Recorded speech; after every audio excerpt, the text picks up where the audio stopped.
I love to see the towns passing by and to ride these rails neath God's blue sky.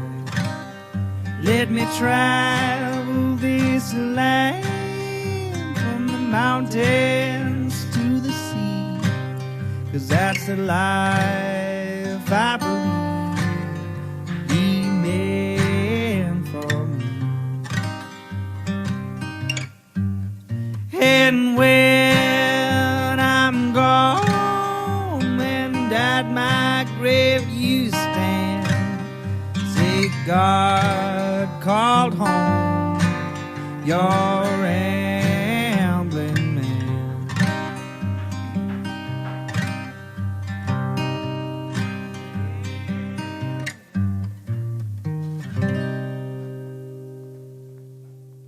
Welcome to Ramblin' Man Podcast, episode number 147. This one's with Andrea Menendez, and we talk about her role as a teacher, as a banjo player, poetry, Knoxville, just all sorts of general rambling. This one is part 1 of 2, and I will forewarn you, I had not gotten much sleep the night before, and I was pretty ADHD'd out, so there's a lot of chitter-chatter on this one. But I swear part 2 is much better. But this one was still a great and fun episode. If you'd like to learn more about Andrea, follow her on Instagram at old_city_rambler. What a great name. But I really appreciate you for being on, and make sure you tune in 2 weeks when episode 2 drops. Sponsor this week is Feral Giant. Feral Giant is a graphic design, illustration, and social media consultation company based here in Knoxville, Tennessee. So they do work for clients big and small all over the country, all over the globe, in fact. But they also do photography, videography, video editing, and audio editing, website design, SEO, writing, content development. Hell, they'll babysit your kids if it nets them money. So make sure you give them a follow on social media on either Instagram, Twitter, Facebook, or LinkedIn at Feral Giant. And be sure to give them an email today and hire them for your next project. Without much further ado, here's the episode. Okay. Although... the A and the H are silent. Do you know Amethyst, the Yes. musician? I won't say the last name. I was saying it wrong for a long time. So did I. Until Yo-Yo Ma. Oh, no. You know who corrected me? Who? Amethyst. Oh, yeah. I saw her at a show in Asheville, and this is how this will start. And I had just seen her. I'd seen her here for Rhythm and Blooms and bumped into her and her dad at Sweet Peas afterwards. And I turned around to go back up and get a Coke, and I was like, holy shit, you were awesome. Mm-hmm. And she was like, thanks. And I looked at her dad, and I was like, you did good. She's awesome. And he was like, I think so too. Like, he's the nicest guy. Aww. They were the nicest too. And Until you said her name wrong. no, and then like it was literally like a month later, I was at Can I Pull the Show? God, what is his name? Noah Gunderson? Mm-hmm. It was either Noah Gunderson or it was the Watkins Family Hour show. Oh, okay. Which was hilarious for the fact that we're sitting there watching the show, and 6 songs in, all of a sudden Fiona Apple pops up and starts singing, sings one song, and then sits back down on the stage. God. It's like, what the fuck oh my God. happened? What the fuck just happened? This little sprite just popped up Sprite. on stage. Boop. Hello, I'm very famous. Goodbye. Yeah. And I got to meet Bent Montench that night, which was very cool. But it was at one of those 2 shows where she walked in right behind me, because she's from Johnson City. Mm-hmm. And I was like, holy shit. I'm sure she's like, oh, it's that guy. Well, I remember her from, because I went to ETSU, and I was not like in, quote unquote, in the old time program, but like I took, multiple semesters in a row. Like I took banjo lessons, and then like I was in like a student string band. And she, we literally, when I say cross paths, like literally like crossing through the like faculty like offices in the old time, like in like the music building. And then I just started seeing her everywhere. I was like, holy crap, she's incredible. And then she was with Rhiannon Giddens and like everybody else. And then I kept saying her name wrong until like 3 weeks ago. My friend that was with me, I was like, dude, you need to check her out. I was like, this has got to be hilarious. This giant dude is just like pointing at her going, this is Amethyst Kia. Or Kai. I called her Kai. I said Kaya. That was what I said. I said Kai, and she's like, it's Kia. I was like, oh, sorry. Oh, there's an H on there. Like, even with her, I was like, almost like, are you sure? Are you positive? Yeah. I don't know if you've noticed. Like a dog. Like, but she was awesome. Yeah. It's one of those shows. And she's one, I heard, all right, here we go. Drink. There's 3 people I mention on every podcast. And one of them is this comedian, Bert Kreischer, the Machine. He's a very famous, look, I think this is hilarious, that he has made a point on his podcast, because he thought, well, everybody knows me, because, I'm this. And then he went on some other podcast, like, no one in my feed knows you. Mm-hmm. So you've got to be open to whatever channels you get in, you may reach new people. That's true. But he said that he was doing a show somewhere. He rips off his shirt. He's hilarious. But he was saying that a guy came up to him after the show and was kind of drunk. Said, can I get a picture with you? Ripped his shirt off. They got the picture. He's like, hey, man, I need to tell you, I don't have a lot going on in my life. But years ago, I saw you and you made me laugh. And I was like, that's my guy. So every time you succeed, I succeed. And I think about that with fandom, like with Amethyst, when I started seeing her finally blow up, I was like, yes. Me too. Amazing. Yeah. Absolutely. And at that, were you at the Yo-Yo Ma show? Okay.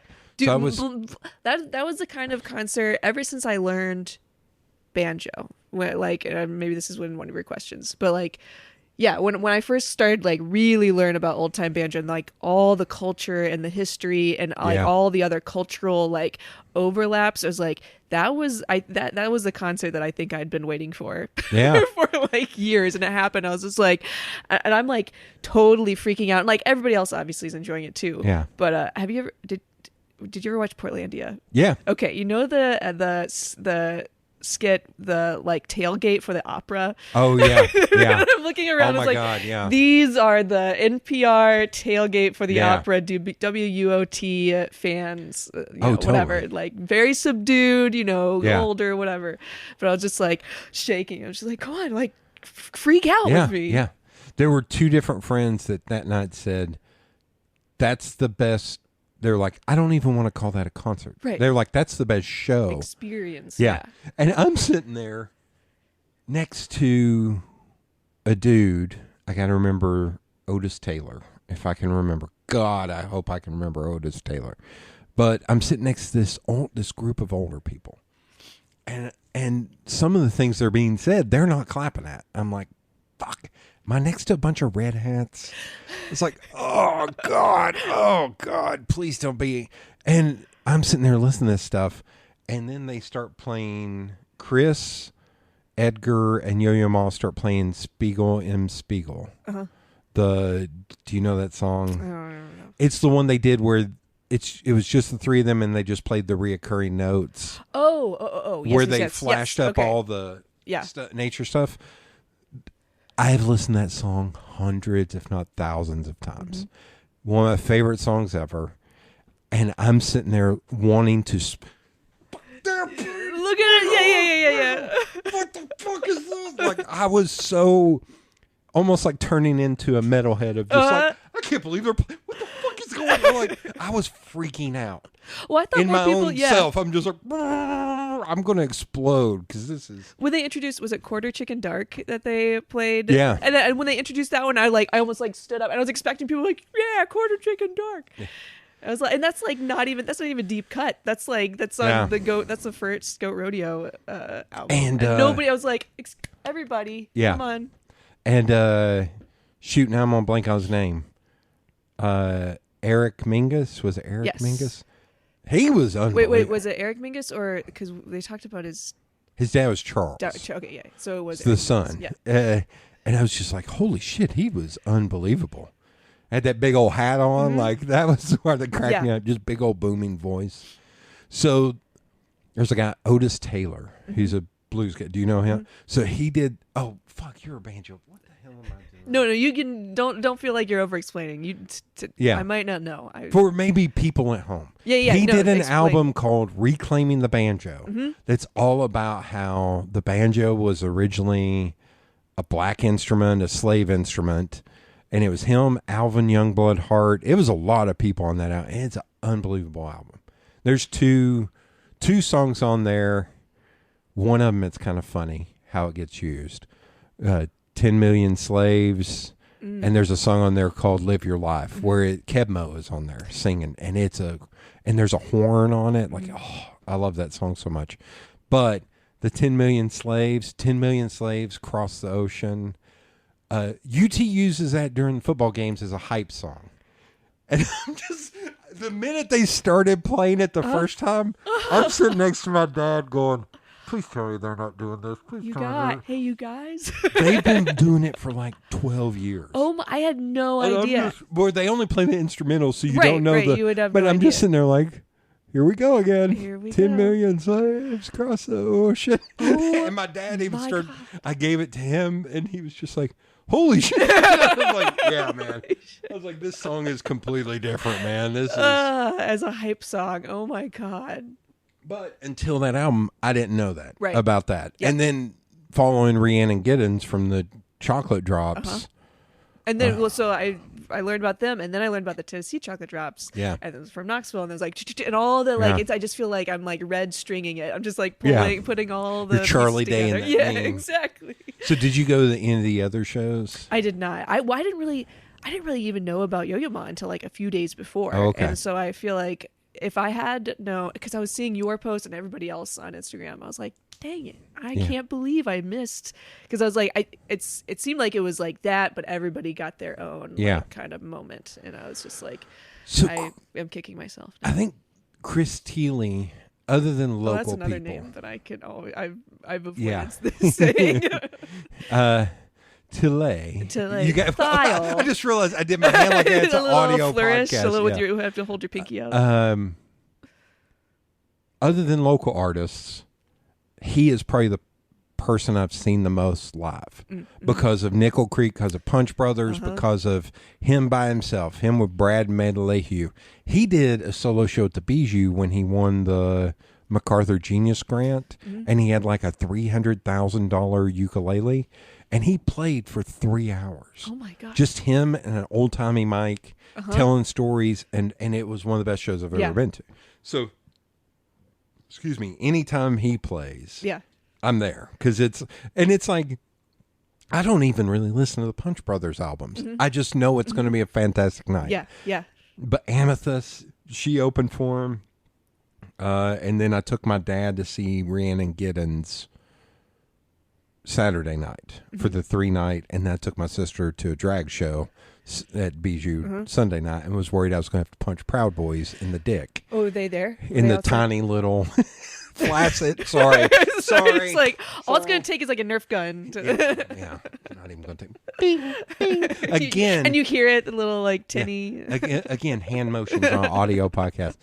I was actually nervous like 2 months before that show, because I was like, I'm going to get in a fight and I may get taken to jail, because I will take out as many as I humanly possibly can. Yeah. I was actually dreading, to the point where I was talking to like Courtney at the Bijou going, hey, you going to have extra security? Because I need extra security. Can you like hold me back? Do you know how many people it's going to take to pull me off of those guys? Yeah. Like, not one of them shut up. If you could just have like one person on each of my arms the whole night, that'd be great. So I used to box, and the 0 to 10. I'm looking away because I'm uncomfortable talking about those times. I don't like talking about those times. But the 0 to 10 angry, the closest I've ever been to 10 was in a fight with the dude who deserved it. I'll just put it that way. Look, I hate him too. I told you, I'm very loyal. Oh, if you're ready, it's going to get, you're really going to hate him. And then I'm going to go graphic for a second. He and his dad called a group of my friends the N-word. We were sparring, me and a black guy were sparring, and he was like, that's right, you get that. Oh my God. And I jumped out of and we put him and his son up against a wall, and we may have hurt them. And then the owner of the gym thought it'd be funny to pair me and him up.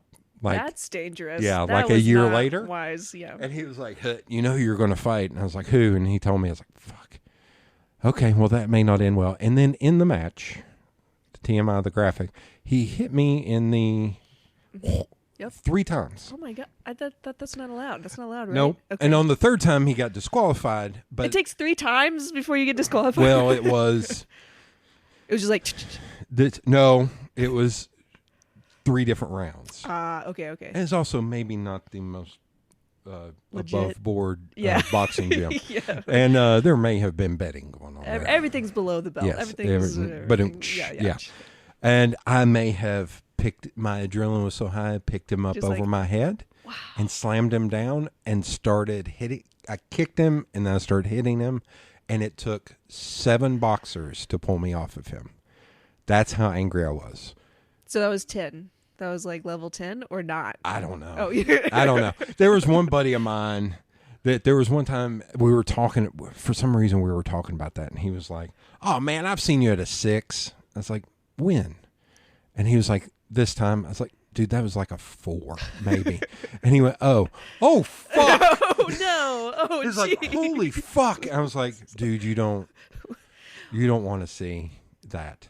But I will say all that fighting made me very zen now, to where I don't want to fight. Even though I'm sitting there talking about Proud Boys, there weren't enough people there to pull me off of those Proud Boys. Yeah. The security is not that big. Yeah. There was one cop, and no, I'm sorry. No offense to that dude, but I'm schlubby. He can't get his gun because his belly is over his gun. And there wouldn't have been enough. And if they had touched my sister... Sure. Oh, yeah. You would have also gotten my dad going, "You did what?" Yeah, yeah. And all of them would be dead. Like, we do not play. That's what happens. But I'm on your side because you got my back. Right, you right. hate the I'm gonna people be I like, hate. whatever. So you 3 just feet shorter down here. Was like, it? It's you the watch out for this guy. It's the Chihuahua and the German Yeah, Shepherd. exactly. You're Like, you tell me who to hate. I'll hate him. Yeah. Good Lord. I'm trying to think now. Any dangling threads? Amethyst. God, we went from Oh, amethyst. wait. I was going to say, going back to people who I'm kicking myself for that I missed. I didn't even know Don Flemons was at Yeehaw the other day, which, like, I don't know how you feel about Yeehaw. Nope. I don't like it. So when I was having lunch with Bud, I was even sitting in a restaurant that I do not like supporting, but I could see Axel and Yeehaw, and I was just like, I'm already angry. Yeah. I hate both of them. Yeah. And we can get into that later. Sure. We'll add that to the list. We'll get that into the Knoxville. Add that to the That'll gray. come- Add that to the gray laminate flooring. Yeah. Hey, tab. hey, listener at home, in hour 4, we'll probably talk about that. But yeah, God love him. Matt Morlock remembers me like half the time. Mm-hmm. I've known him forever. I've met him also several times, and it's like it's hi. Hi.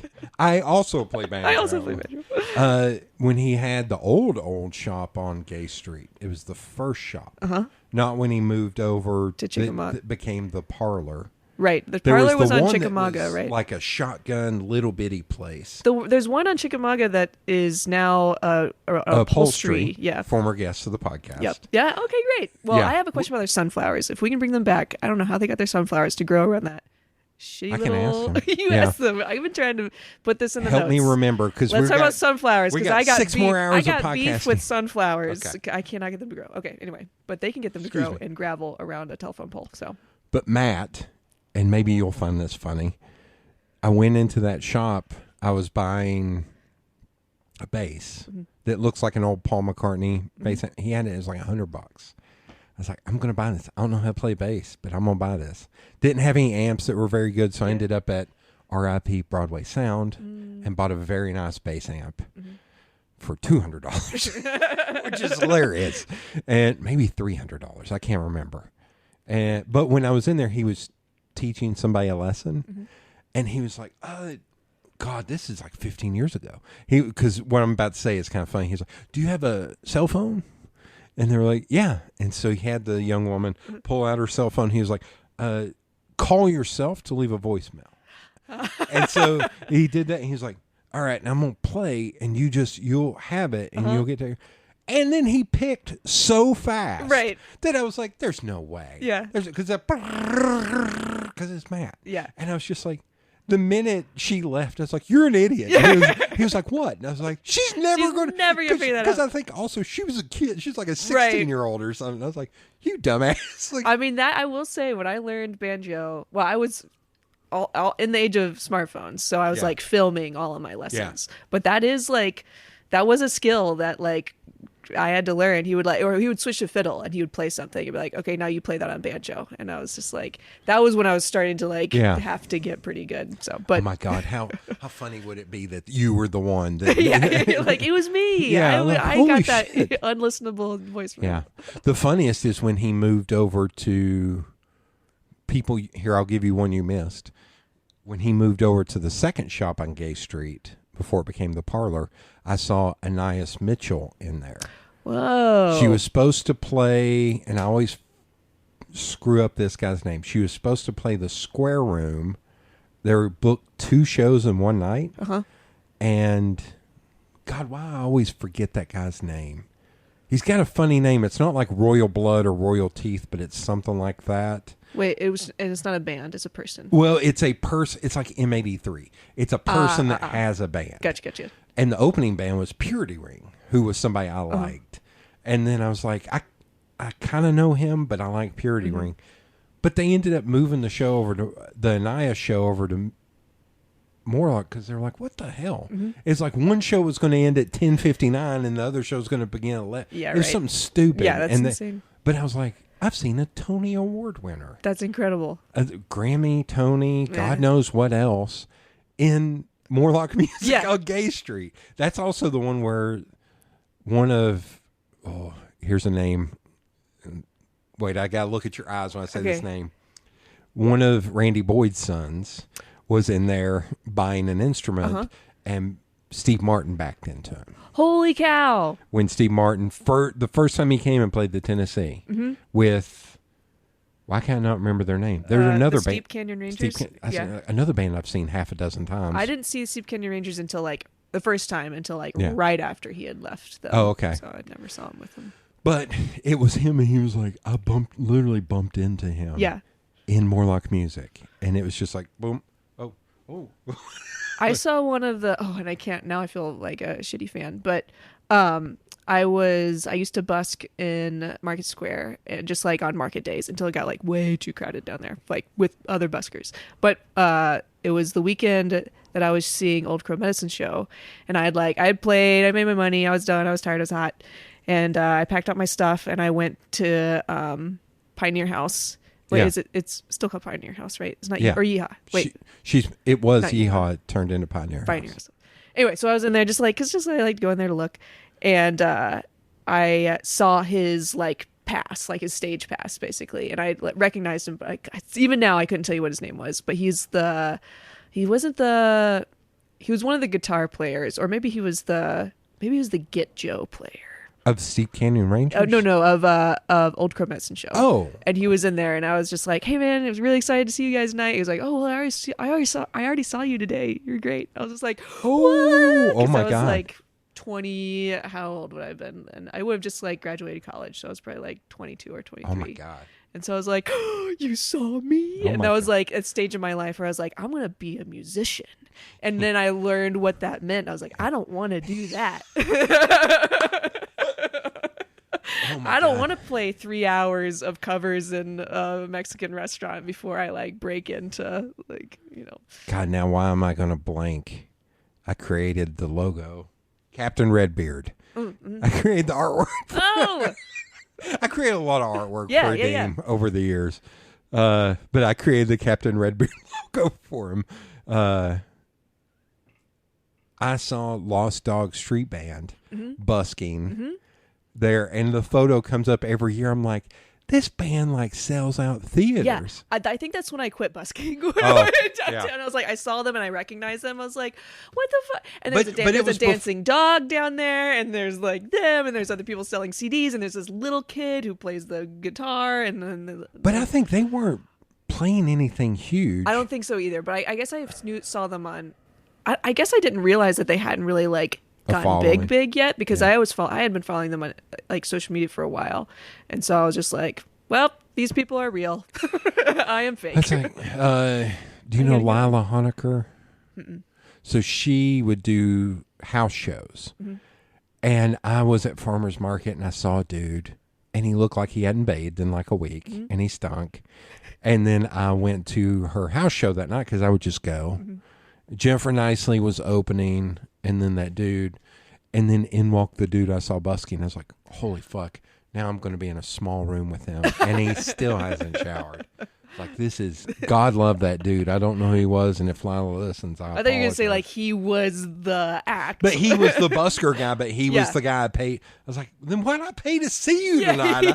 I think I gave you a couple bucks on the Market Square. Like, damn it. The first time I ever saw a Deem play was in my house. Oh, really? Because they were doing a house show. Yeah. This was it would have been 2016. But yeah, that was the first time. I think that was the first time I met a Deem. Okay. Playing. I don't know if they. I don't know if they'll listen. But this was still fun. Yeah. First time I met them, I did not remember meeting them the next time I saw them. Yeah. Because I had invited.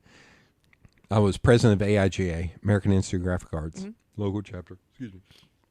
We'd have a drink and draw once a month, and I found Hannah on Instagram. And I would just find people and send them messages. Hey, we do this. If you want to come out, it's totally free.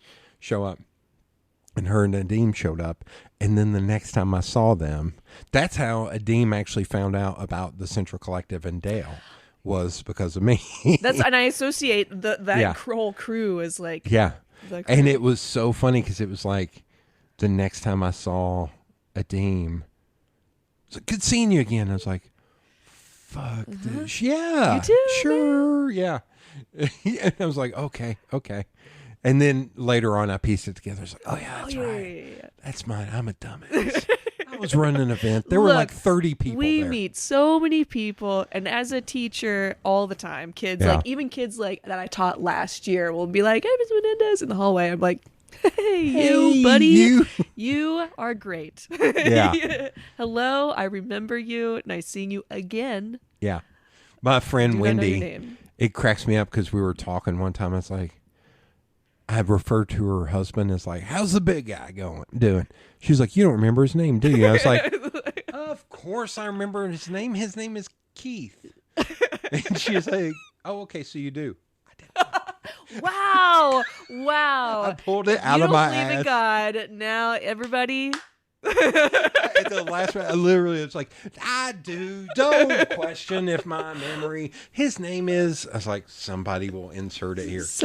Keith. His name is. Then you just like have a coughing fit. I met him one time. I'm awful with names, so. I used to be. I've had to get better being a teacher, and I have to like know a name to like call somebody out. But no, there is, and still in like my casual life, not in a classroom, I just like the second I say hello, I'm Andrea, it's like I die. I die for a second, and then I'm resurrected right after they finish saying their name, and I'm just like, I don't know who the fuck that is. Oh, here you get another dating story because they're always funny. There was a woman. I run a group called Social Media Knox. There was a woman I met at a Social Media Knox event, and she got mad at me because she was like, I met you at the Maker City Summit. And I was like, okay. I was like, oh, I was really busy, and I was having to. Here's how I think she met me. Because I think I walked in, I sat at a table, I saw somebody she knew, and I said, hey, to that person. They said, hey, this is my friend so-and-so. It's like, hey, and I immediately got pulled upstairs. Right. You were like introduced to the table, but then that doesn't count. I'm sorry, that does not count. So then, after the Social Media Knox event, we went out to dinner afterwards. She sat to the left of me. I remember that. My other friend, my two friends sat here. Her friend, again, audio podcast. I'm trying to, I'm trying to paint a picture in my audience, head. Is pointing at 12 o'clock and 9 o'clock. Yeah. Didn't think much about her. 4 months later, dating app, I messaged somebody, and we went back and forth a couple times, and she's like, you don't remember me, do you? And I was like, have we met before? And then she explained who she was. And I was being a nice person. I would go, these photos are not up to date. Not to be an asshole, but they were not up to date. And I was like, oh, I see it. Now that I see the filters and these are old photos. The pupils are similar, yes. Yeah. And she was like, I can't date somebody who doesn't remember meeting me. I was like, man, I am 0 for 2. That's 0 for 3 with her. 0 for 2. 0 for 2. You're like, that's okay. I'll take the hit. Well, I was just, at that point, I was like, you have too much, I don't want to say self-worth, but you. You have too much self-worth. you think too highly of yourself. Hey, can you take that down a notch? That that self-perception? Everyone should remember me. I'm saying. See, I have the opposite problem where like people I know very well and I like teach or like work with or like know from like other parts of my life that I see regularly. I just assume that they won't remember me when I see them out of context. So like I will see recognize somebody in the grocery store, like out downtown or whatever, and I'll like avoid them. Not because I don't want to talk to them. I would love to talk to them. But I'm like, they're not going to remember me. I don't want to embarrass them by going up to them and be like, hey, so and so, because like, you know, I know your social media and I know exactly what your name is. And so instead I like come off as a real asshole because I'm like, it's not that I don't want to talk to you. It's because I brought you I don't here to bother talk me. about that time I saw you at the Martha Stewart Kroger and found sitting. No, just kidding.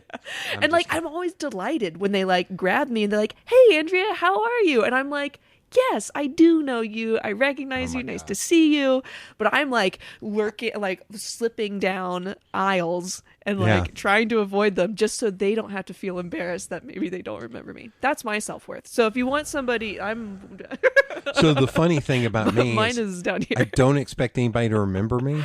But sometimes when people don't remember me, it's hard for me not to go, really? Yeah. Because I'm a giant dude. And anytime I tell it, people are like, who the fuck doesn't remember you? I was like, it happens so often. Yeah. I was like, there have been times where I've literally walked past somebody and went, hey, and they've just kept walking. Like, Ashley Capps, God love him. I have met him 15 times and 85 other times he just walks right past me like he doesn't know me. I'm like, man, dude, how do you... Okay. Hello. Hi, brother. Yeah. And then there's other people that added me on social media that I never met in person that then will come up and talk to me like we're old friends. I'm like, well, that's kind of weird, but we were on it was me and my girlfriend and my parents. We were on the historic homes tour for like the Christmas homes tour. Yeah. And we were all going into the first house and there was this group coming out of the house and this guy stopped my mom like, hey, how are you? And Mom's like, yeah, great. How are you? He's like, hey, I just want to tell you, like, Dale was over the other day, and like he's doing really well. Like, I'm like, you know, like a 45-second conversation, and we go back inside. And I was like, I don't know who the fuck that guy is. Yeah, just like never, like we've never recognized him. I'm sure he did not know her, and he just thought she was somebody else. Oh my god! Like a good example is, oh man. Do you want to do this live? Are you willing to be on my Be Real? Okay. Yep. Oh, you got tagged. It's ready to go. It's ready to go. What do I do? Is it just a picture? It's just a picture. So I'm gonna do. There you go. Oh my god. Okay. Gotta hold still. Okay. Oh yeah, that's great. Yeah. Oh, why is it? Get rid of that. You're good. There, all right. Big smiles. I look normal. Big smiles. Shit. I'm trying to pull up mine. I was like, as opposed to mine where I look like... Is this a thing where it goes both ways? Like, yeah. So does it do it at the exact same time or it takes a front picture and then a other picture? Oh, it does it. It takes... Oh man, this is great for the audience. But it takes... Now they know. They know all. A front picture... Okay. And what you're looking at. So this is what I thought it was because the reason I know about this is because it was a thing for students before everybody like adults knew about Be Real. Yeah. Students would be like, "Hey, can you just like take a picture of us real fast?" And then they would bring their phone up to a teacher and we'd be like doing our nasty like whatever the face that you get whenever you open your phone for the first time. It's that, and then we're taking a picture and like, oh, you have to delete that. Yeah, you can't. I will destroy you. I will write you up. I will send you far away if you don't delete that. There's still time in the semester for me to fail you. Right, exactly. Yeah. I was pulling that up to, my dad was like, hey, I ran into this person and we talked about you a lot. And so did the guy she was with. He's a tall lawyer. And then he sent me a picture of them far away. I was like, no idea. And what's funny is the lady he talked to about me is someone who added me on social media, and I don't think I've ever met her in person. And I will not say that name now. And That's God, fine. I hope she is not listening. I'm sure. She may be the biggest fan. She be the biggest I will say fan. the funniest thing about this stupid thing, and one of the people who said this to me will be listening to this. Actually, two of the people that have said this to me, I should shout them out, but I'm not going to because I don't want to embarrass them. But both of them listened to this more than they knew me in public. So we met in public at an event, and they're like, this is really weird to me because I know you so intimately and so well because of the podcast that it's weird for me to just be sitting here talking to you. I was like, why? I'm a schmuck. Don't be that way. Because like, Please. then you as the listener are starting to get self-conscious. Like, did he tell me that, or did I just hear it on the podcast? Like, One of them said that to me. Yeah, it's like, I feel like I know you really well, but actually I don't know what information you've told me. I started saying something. They're like, oh, yeah, I know this because I've heard it. I was like, this is creepy. You got that good. Get the hell away from me. I have a really bad habit of just internet like snooping. I just like need to know, like if somebody dies and I don't know them, but somebody on social media knew them and like have posted about them. Like I have to figure out like who they were, how old were they, where did they live, who were this from. So KGIS, I don't know if you ever get on KGIS, which is like well, if you like maps, if you're into maps, KGIS is like you can look up every property in Knox County and you can see who lives there now, who used to live there, how much did it sell for, like what kind of soil type do they have, what watershed are they in, what's their where will their kids go to school. So that's making me sound like a real freak that I love it so much. But I'll like sometimes I'm just curious. I'm like, oh, they just said they bought a house, or they just said they mentioned their house and their yard. It's like I wonder what that yard looks like. Get on KGIS, find them, find where they live. Get on Zillow. Oh, look, there's still pictures up from when their house sold. I can walk through their living room. So again, like, what do I know because I'm a horrible like freak of a person, and what do I know because they're my friend and they told me? But I do that with social media where I will deep dive on people and be like, oh, here's this, and here's this, and here's this, and here's this.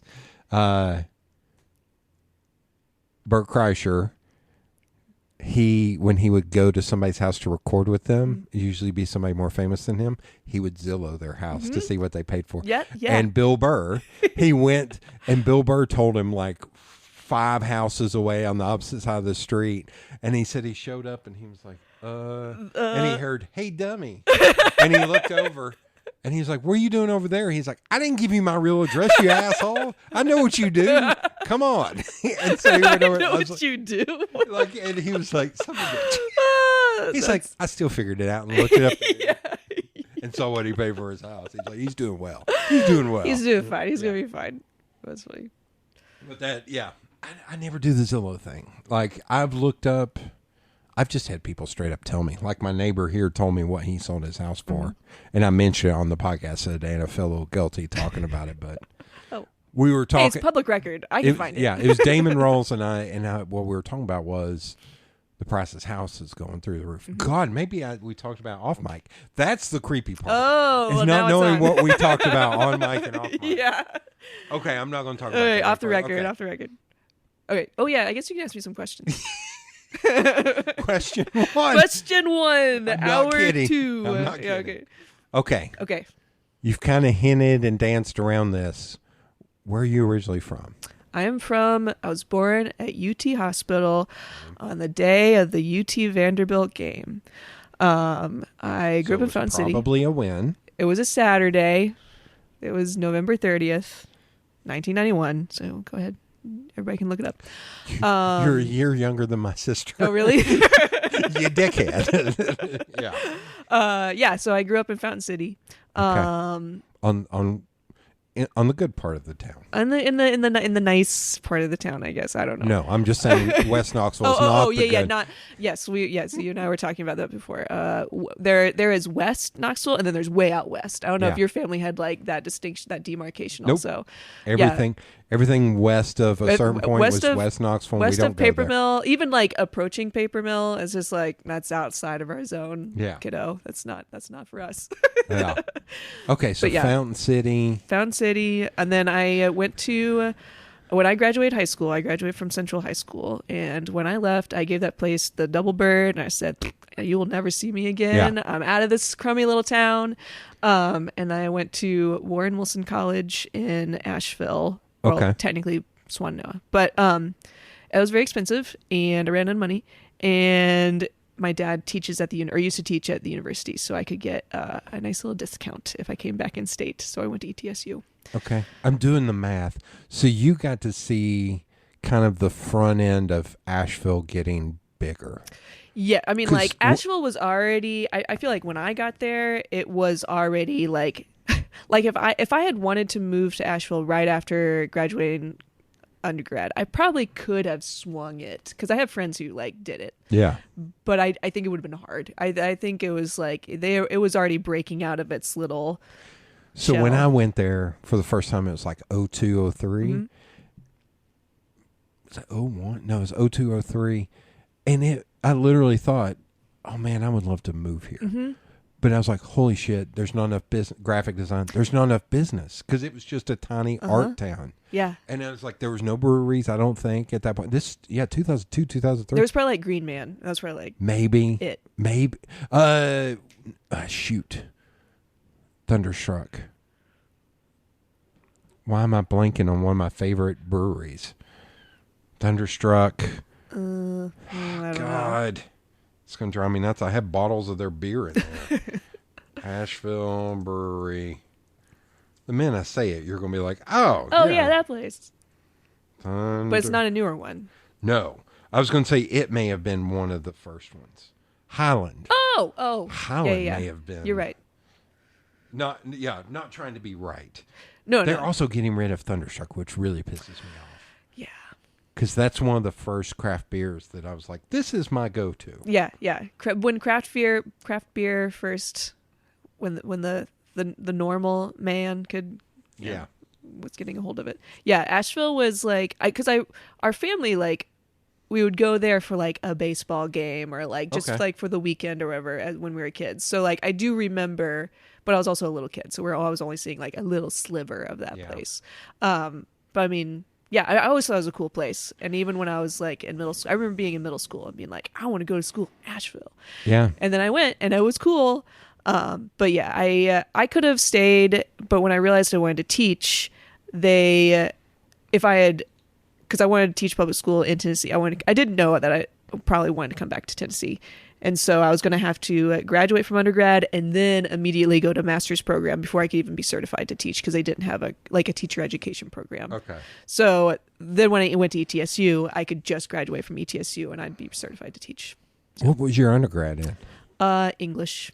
Okay. Yeah, so I got my major was English, and then the way ETSU did it was your minor was in education, even though it was like a big minor because you had to do your student teaching and all that sort of stuff. Did you say your master? While I was looking up Highland, did you say you got your master's at ETSU also? No, so I actually got my master's in an interesting way. I got it from Breadloaf School of English, which is in Vermont. Okay. It's part of Middlebury. But it's a summer program, so like for 5 summers, for 5 weeks or 6 weeks at a time, you just like take 2 classes each summer, and then by the end of 5 summers, you've got your master's. But it was, I mean, people talk about grad school, and my girlfriend just finished it with UT for her like information sciences to be a school librarian, and it looks like it sucks. Regular grad school looks like it sucks. But Breadloaf was like magical, like English teacher summer camp. And you like go to the mountains with your friends and you like go swimming and like write essays and read books and have campfires and read poetry. And it was. I eventually, ridiculous. In my retirement, I would like to teach graphic design at a collegiate level, but I only have my associates.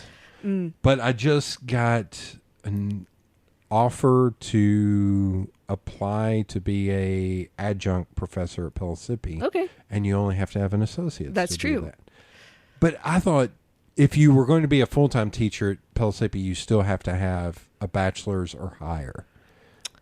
Which seems so, or maybe that's what it used to be, and now it's changed. Yeah, maybe it's changed. I do know, because I did look into, because I had a friend that I met, I don't know if you know Justine. She was a Knoxville person. Anyway, she taught like comp classes maybe at by face, Pellissippi. because if we figured anything out, I can meet somebody up to 3 times without remembering their name. Yeah, so it was her last summer when it was my first summer at Breadloaf, and her plan was to come back to Tennessee and teach at Pellissippi. So at that point, I think she did need a master's to teach, or to like teach at whatever level. And maybe she wanted it's to teach. because mine is graphic design. It could be English, like an industry thing. English, because I've been doing here. Now I'm going to feel really old after you gave your birth year. Sorry. So I started in graphic design when before you You don't have to say it. before you turned 1 year old in October of 1992.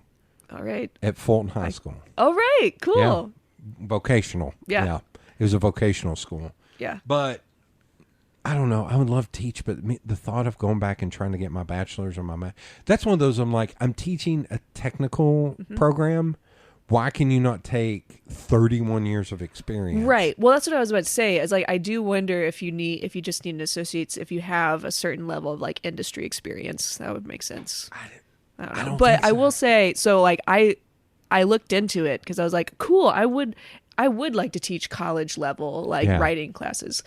And then I looked into it, and at least with Pellissippi, and I think most community colleges, being an adjunct professor is kind of a racket because you like don't get, I mean, like, I guess it's, if you're comparing it to like any other jobs, like it may be comparable in the benefits and like the salary and all this sort of stuff. I was like, I will have no health insurance, and like I'll make far less than I would at a high school, at like a public, just regular school. So I was like, that would have been cool, but I don't. But you're also do that. teaching. I think like it's only one class, and I have to be available 2 hours a week. Oh, so that would be cool. Yeah, if you weren't trying to like, if you were retired and not like trying to make your living off of it. Well, no, this is a job open right now. Oh, okay.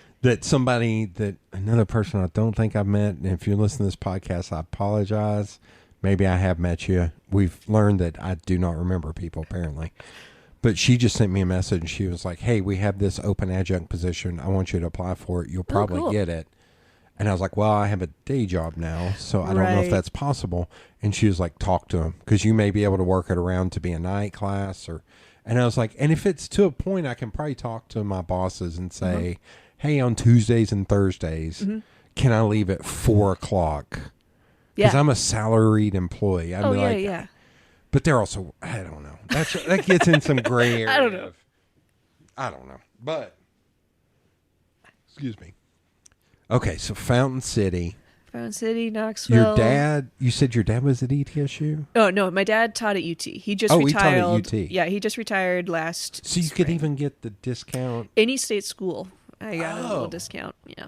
So Okay. I'm surprised my parents didn't like force me. They're like, you get a really good deal if you go to a state school, and they let me go to Warren Wilson for like a year and a half, and then they're like, and then I think I blew through all my college money, and they're like, okay, well, that was all of that. And then I came back to ETSU, which was like fine. ETSU is fine. I think I would have liked ETSU more if I had started there and like made friends. Yeah. Because it's like, at least at the time, because Johnson City, I feel like as I was driving away from graduation, Johnson City was like, quick, build all the cool stuff and like do all these cool things. Because like when I was there, it's like I could go to Scratch Pizza and I could go to the mall. And that's like kind of all it was. There's a place I like to recommend in Johnson City. It's called Babette's. Oh, okay. It's a New Orleans style coffee, chicory coffee, and beignets. There's one in Asheville too. So if y'all go to Asheville, Babette's, check it out there. But the one in Johnson City is really cool. Cool. And I love that place. Yeah, there's like lots of cool stuff there now. So, but like when I was at ETSU, like nobody stayed on campus on the weekends. Like I remember my first weekend, I transferred in spring of 20 or whatever, spring of my sophomore year. And I was like, it was the first weekend. For whatever reason, ETSU always started in January, like the Thursday before MLK weekend. So you had 2 school days and then you had a 3-day weekend. Oh, shit. And I was like, I'm going to stay. I'm going to stay here. I'm going to make friends. I'm going to talk to people. Blah, blah, blah. And I woke up and I looked out my dorm window and the parking lot was empty except for my car. I was like, oh, shit. Oh no! Everybody's gone, and they roll up the sidewalk yeah, at exactly, 7 p.m. Exactly. Yeah. And so I did make a couple friends who are still my friends, and and they live in Knoxville now. But like other than that, like it was kind of a culture shock going from like tiny like 900 person campus at Warren Wilson to like I don't even know what at ETS uses, but yeah, I'm glad I went to ETSU. I don't have any student debt anymore. I paid that off, and I learned how to play the banjo, and I have 2 friends. Okay. But like other than that, win. Yeah. But like, yeah, Asheville would have been cool if I could stay there. You missed it because you were looking away. I was like, I'm looking for anything she can throw at me. Yeah. Because I'm about to say, before November 3rd-ish. November 4th-ish, 2008. I'd always called myself a very, literally right in the middle centrist. Interesting. In my political Okay. beliefs. Now, saying that. Now that's a huge red flag. No. I voted for Ralph Nader 96, 2000, 2004, and 2008. Wow, you're a little fangirl. A little Nader fangirl. I liked his idea of what he could do with government. And he actually, his thought was, I am not great at this. I will bring in the top minds, which sounds very Trumpy now. Right, now it But does. Ralph Nader, you trust him in doing shit like that. I got fussed at by a bunch of my more left-leaning friends. I was like, he's more left than your candidates, you jackasses. Like, that's... But I called myself very centrist, and so this is one of those creeping centrist things. So this is what I'm looking for. Okay. Oh, this is your. Okay. No, I'm ready. I will. I'm not. There is a really sharp glass dish. That's a family heirloom. That's a family. Okay. Actually, that's a holiday brownie that I'll take the coaster. This ceramic coaster. Yeah, I'll take I'm that ready. to the I'm head. ready to discus that. It's totally fine. Not the big iron ashtray. Holy, you may pick that up and be like, no. Like, that may hurt me. I would feel bad if I hit something with that. No, it's if you went to lean back to throw, you're like, oh shit, there went the window. I don't know how I feel about the college should be free thing. Oh, interesting. Because my thought is, community colleges are, at least but they didn't used to be in this state. No, but here's my thought: community college. Mm-hmm. I can see state schools, but let's take a school like Lenore Ryan. Lenore Ryan should. I think there should still be private institutions. Well, I think, okay. And maybe I'm understanding it wrong. Right. But I think my understanding has always been public schools will be, like state schools would be the ones that are free. I don't think, because then you get into the thing that's like cropping up with charters. Yeah. Is like you're spending public money on a private institution that has like religious views or whatever. So I think, I do think that when people talk about college should be free, I want to say they're talking about community college and state schools. I'm falling prey to the field I work in, which is marketing and PR, which is the messaging sucks because it's like cancel all student debt. And I'm like, when I went to college, Lenore Ryan recruited the shit out of me. And in 1996, it was $20,000 or $25,000 like a semester to go. Fuck you. Yeah. If you know that going in, no offense, but fuck you. Well, it's just like because you have options to go to community college or state school. But you're a dumb little kid. I know, but you're a dumb little kid whose teachers and parents and government were like, go to school, it'll pay off. That I totally agree with. But it's I don't like just the blanket free. Sure. Like I think private institutions you should still have to pay for. Yeah. Like I totally agree. But I also think, I mean, no offense, here's my soapbox. Good Lord, I need to stop talking on this podcast because this is your podcast. You're going to turn that couch into a soapbox. There's going to be like soap underneath each of the cushions. Yeah. It's going to be game. It's going to be laundry detergent. Fuck, now I can't. All right, public money, private schools. Public money, private schools. Holy shit, did I just lose the train of thought? Oh, no. All college should be free. You don't like the messaging. I don't like the messaging. Holy shit, I think I did just no. lose the thread. Well, if you think of it, you can say it. Fuck, let's Get play on it my back. Hold on. soapbox. Hold on, let's sit here for an hour and let this process. All right, you got on your soapbox and canceling student debt.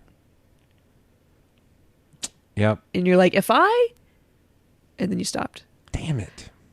Sorry, I thought that would work. No. Thank you. Again, you're on my side. I'm gonna put on a fake beard and just slick my hair back. Yeah. I can't remember what it was. It was going to be a spicy take, and now I can't. Well, I'm excited for it. I'll get ready. Hopefully, I'll have my glass of milk ready to wash it down. Private schools. When I went to college, public schools. Lenoir Rhine, $25,000 a semester. That's nuts. That's and crazy. That was In what year? 1996. That's stupid. Yes. Lenoir Rhine. What? Yeah. Oh, I got it. Thank you. You distracted me. I think the biggest issue in this country, which is the root of a lot of the issues, is wealth inequality. Oh, yeah. Like before racism is a stem off of wealth inequality. Like, was it systemic wealth? All that stuff. Mm-hmm. And I know I just said all that stuff. all that stuff. But it's wealth inequality. I think if somebody goes to Fulton and they can't afford to go to a state school, let them go for free. Mm. If somebody goes to Farragut and they can afford to pay to go to UT, fucking make them pay. Mm-hmm. No offense. You used to eat the rich. You're just like, yes, fuck those rich. I'm a Fulton kid. Excuse me, people who live in West Knoxville. This is this is the most anti-West Knoxville.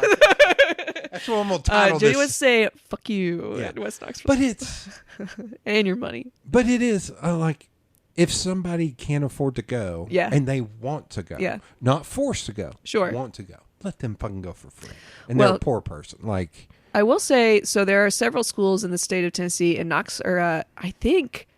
pretty sure Fulton and AE and Central are all ones, and maybe I'm wrong, but they're called flagship schools. And if you graduate from that school, okay, I know about this. And you get accepted to UT, you get a full ride. So that has also made it interviewed some kids at Fulton that were in that program. Yeah. Well, now, UT was already becoming more and more competitive, but there were kids this year who, they got their acceptance rejections from UT, and I was shocked at who didn't get in. Yeah. And I was just like, holy crap, it's hard now. I didn't even apply to UT because I was like, I hate this place. But if now I'm back. I'm like, I love it. But if you're stop changing it. A poor kid I'm not even going to take an inner city. A poor kid from Cumberland County. Oh yeah. Who wants to go and get the fuck out of Cumberland County. Now I'm going to start slamming on Cumberland County. But that wants to get the fuck out of there, let them go to UT for free. Yeah. Let them go to UT for free. And if somebody, because here's why I say eat the rich a little bit. A little bit. Something that I found out back then, which really fucking pissed me off, as somebody who, we were in lower class. Mm-hmm. So my parents made just a little too much for me to get any scholarship, and also my grades. We're not going to talk about that. My grades are not. Also, it's okay. It's not all wealth inequality. I didn't have good grades. I didn't have good grades. I had great grades in print shop and art. I mean, come on.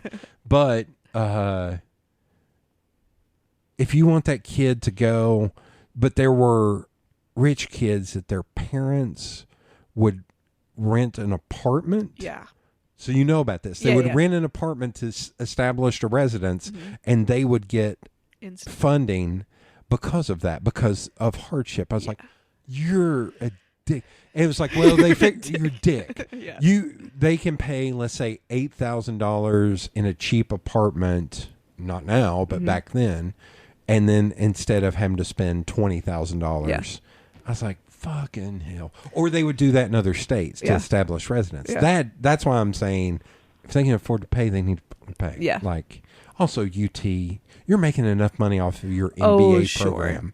You can let some kids from Fulton and Central. Yeah.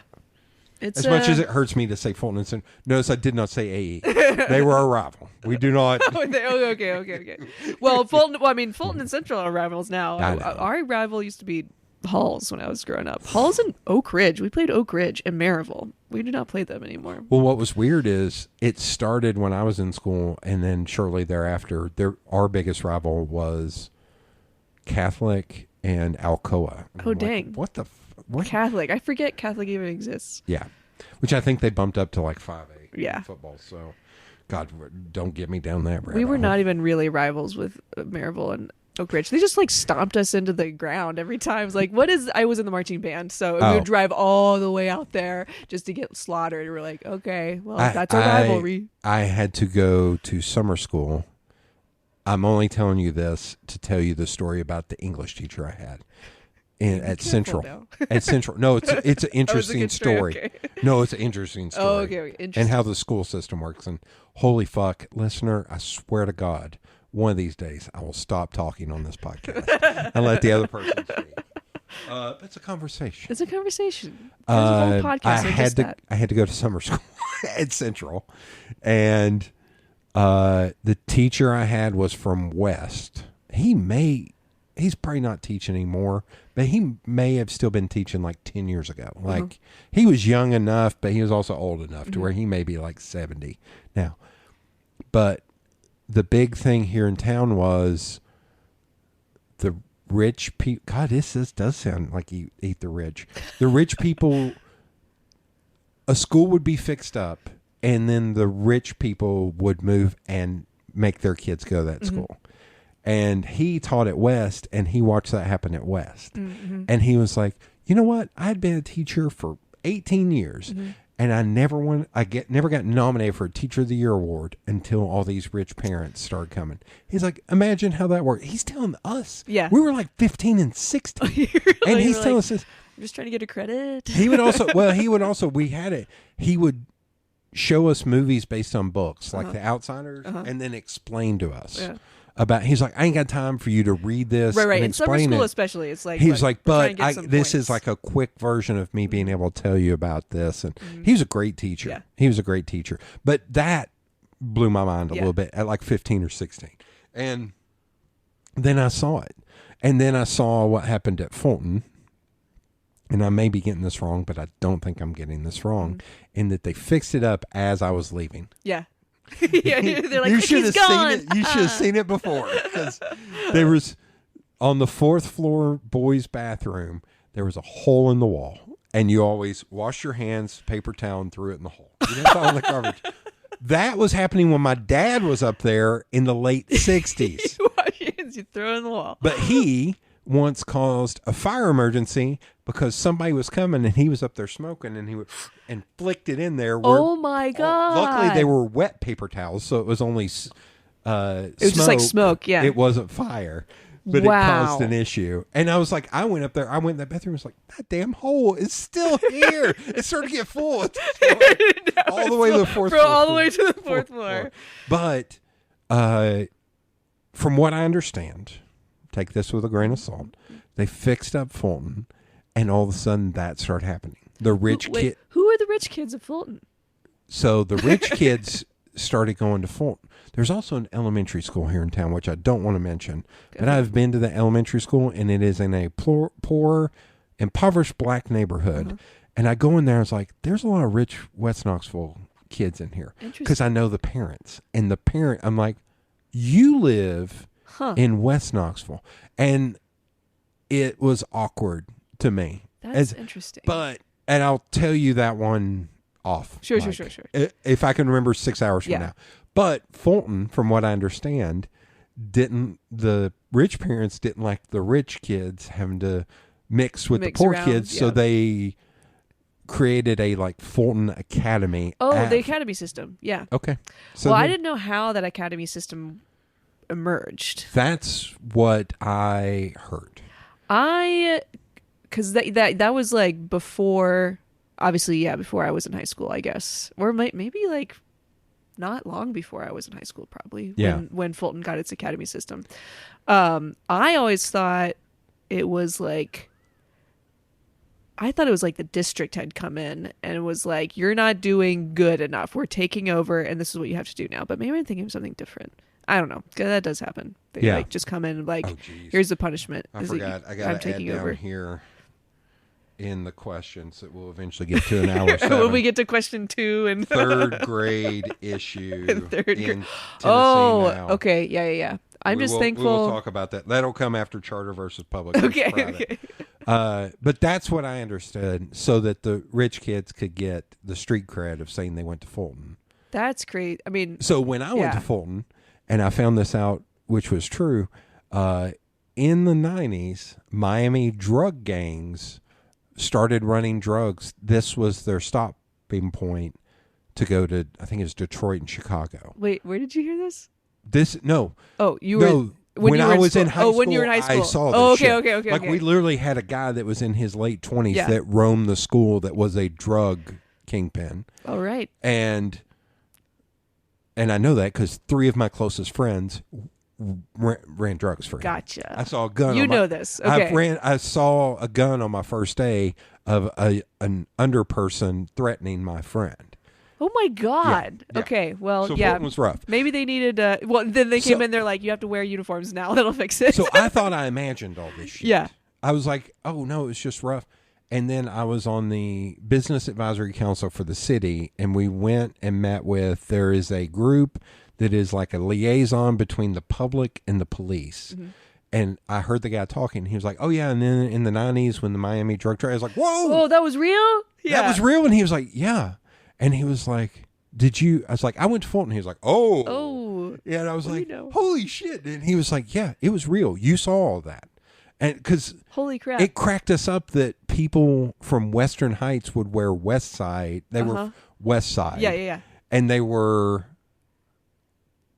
Crips. And we were like, motherfucker, you're still in North Knoxville. Yeah. You're not West Side. And there was a guy I played at Cal Johnson, and he was this jack dude that would go there and work out. And they all had hats that said West Side, East Side. There was no real North Side or South Side. But it was in like an old English font. His said no side. And I was like, I'm not messing with that dude. 'Cause I can still do it. So here's South Side. Yeah. Or here's blood. Good thing we're on the radio. North Side, West Side, East Side. Yeah. And South Side was the Superman symbol. Like, I can still do that because I lived through that shit. Well, I mean, I guess it really has changed because, like, I do know people who teach at AE, and they talk about, like, and they talk about more like it's just like a scary time for the school because, like, in the spring, or maybe it's not the spring, I don't know. I don't teach at AE, but people talking about like gang initiations and being like, this is a time where we start getting really nervous because like our kids get sucked in, and like they get sucked into this thing, and they are like, this is when like the gun violence happens, and at Central and Fulton, I don't feel like have that as much anymore. So Central never really, I don't think.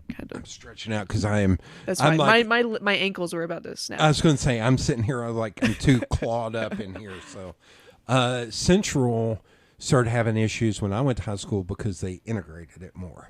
So they brought in kids from like the Carter area.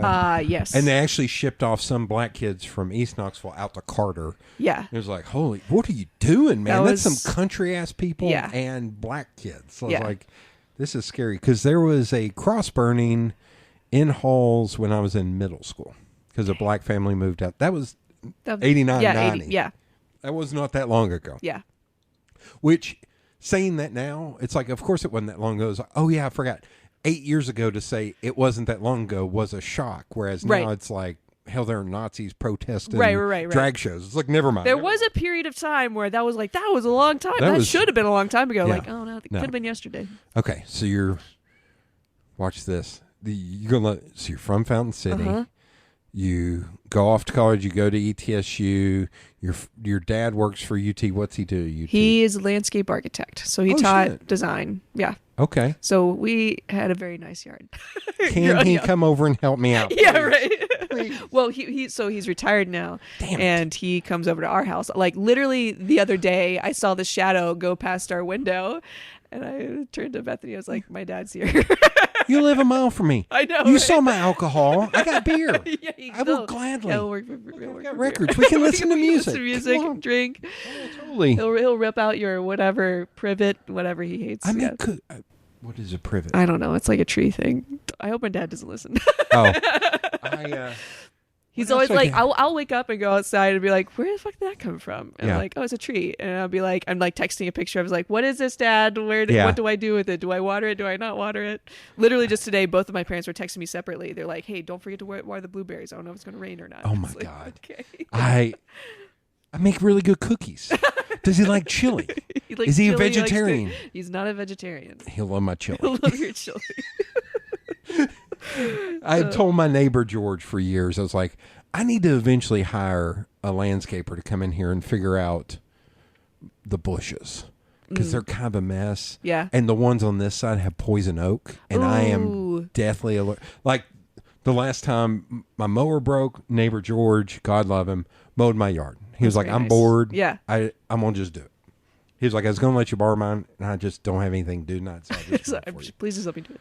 So he did it, and I was like, well, I feel like an asshole for not doing anything. So I started trimming stuff, and I had poison oak. no, for just leave it. You know for what? That's 2 the weeks. poison oaks now. Yeah. But it's gotten all throughout my yard. Like, I don't touch those bushes. Yeah. And it's still, I don't know where, but it was just like, even with gloves on, I still got Some people are just like super duper allergic. That's me. Yeah. So yeah, if your dad ever, I'll make If he runs chili- out of stuff to do at our house, I'd be like, I got a friend. Yeah, he's a mile away. He's a mile away. You walk there. I'll He drive you. won't remember your name. Yeah. Okay, so he's a landscape architect. So he taught at UT, or he taught was- at UT. Okay. So yeah, he was a professor. He taught landscape design until they got like, I don't fully understand the difference between like in order to call yourself a landscape architect, you have to be like a certified. You have to like Okay. get like you have your seal or like pass whatever certification you have to have. But so he was on the ag campus, and he taught landscape design Okay. and landscape architecture and took students every year he always did a study abroad trip. They go like to Europe and like see gardens and stuff. Shit. We never went. His kids, his wife, we never went. But If I can so he needs to not listen to this episode. okay. But I did an episode with this guy Topiary Joe. That the podcast start with him saying, yeah, and there's this one time where I stepped on Prince Charles's foot, and I had to get away, so I went around a corner and I smoked weed with Ronnie Wood. And I was like, who the fuck are you and why am I? And he's a topiary artist that Disney hires him. Dang. Like, literally, Yeah. the royal family hired him to do, and he's in Teleco. Oh dang. Yeah. Okay. Yeah, it's Holy crap. crazy. He's Yeah. sitting there just smoking weed, and his dogs are. He's got big bull mastiff type dogs, and they're drooling all over my equipment. And It's like it was a trip. hey.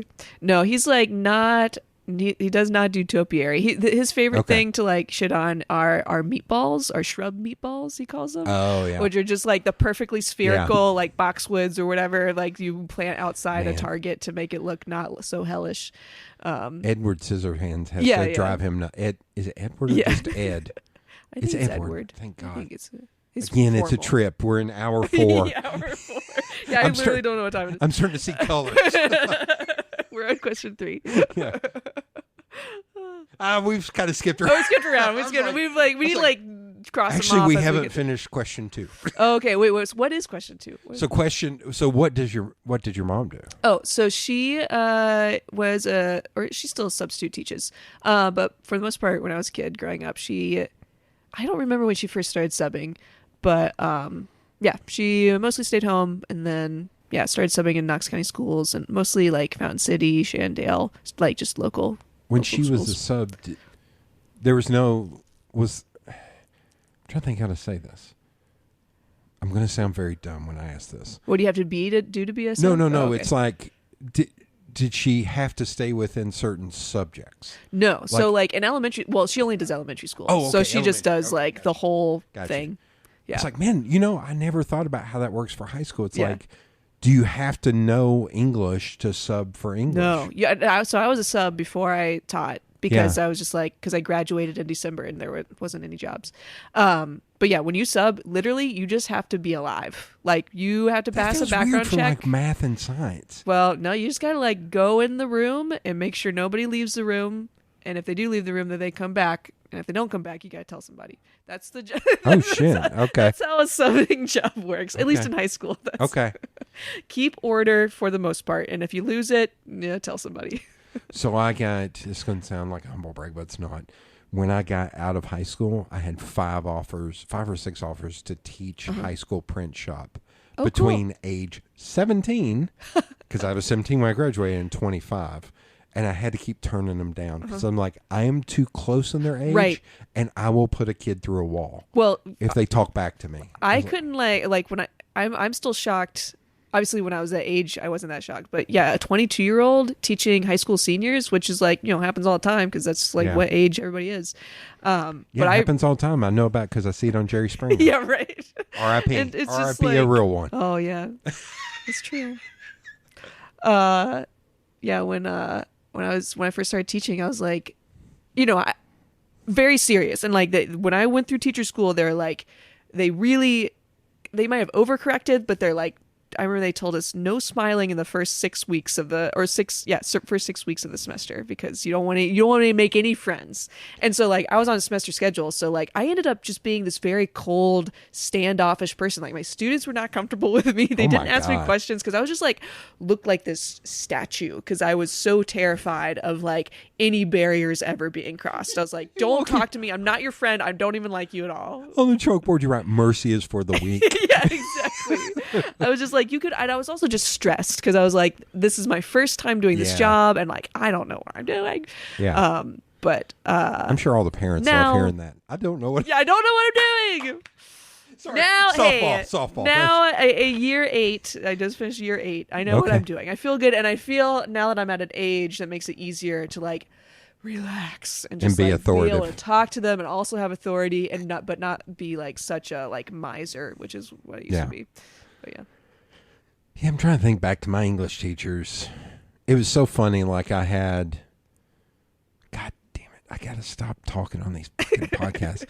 My freshman English teacher was the cheerleading coach, Okay. and she and I butted heads because I wear shorts all the time. And I said I was going to show up to prom in shorts, and she was like, "I will not allow She's you like, in." The fuck you will. And I said, if I pay to come in, I'm coming in. Yeah. And so I did not go to prom. And so I did not pay and I did not go in. No. But I remember the first one, I was actually in my backyard shooting basketball Yeah. during prom because I was just so anti it. I didn't go to prom at all. Yeah. I didn't go to prom. Senior year, I will not reveal what I did during prom because it will make me sound like an asshole. Oh, that's okay. You don't have to tell me. No, let it me, was- Let me have my Here. angel, my angel Here, of here, Nudie. audio podcast. Yeah, was awesome. It was awesome. And I'll leave it not to be. I'm not going to get into Loud TMI. and clear. It was awesome. Yeah.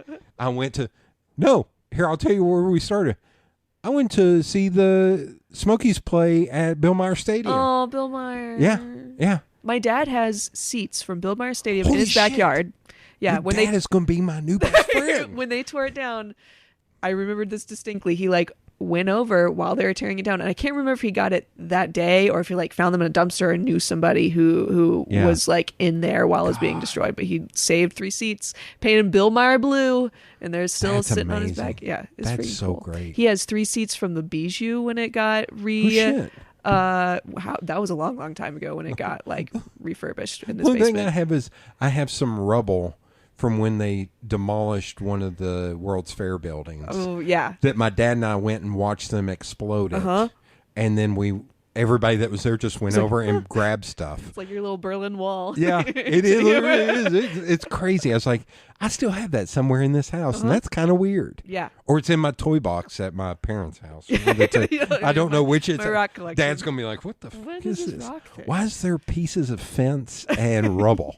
It's like, Dad, don't you remember? You made me get up early. Yeah, and yeah, go yeah. to that. No, my dad would love that. Their basement at their house is like, it was like a bar. When they bought the house, there was a literal bar in the basement, like a Okay. wooden like stand at it, like with stools. And it's an unfinished basement, but it has like a concrete floor. But he's just turned it into like his collection of like, he's a runner. So in the morning before the trash comes, he always runs past like all the junk, and he comes back with his truck, and he's like, I'm here to get the junk. He just lost me as a runner.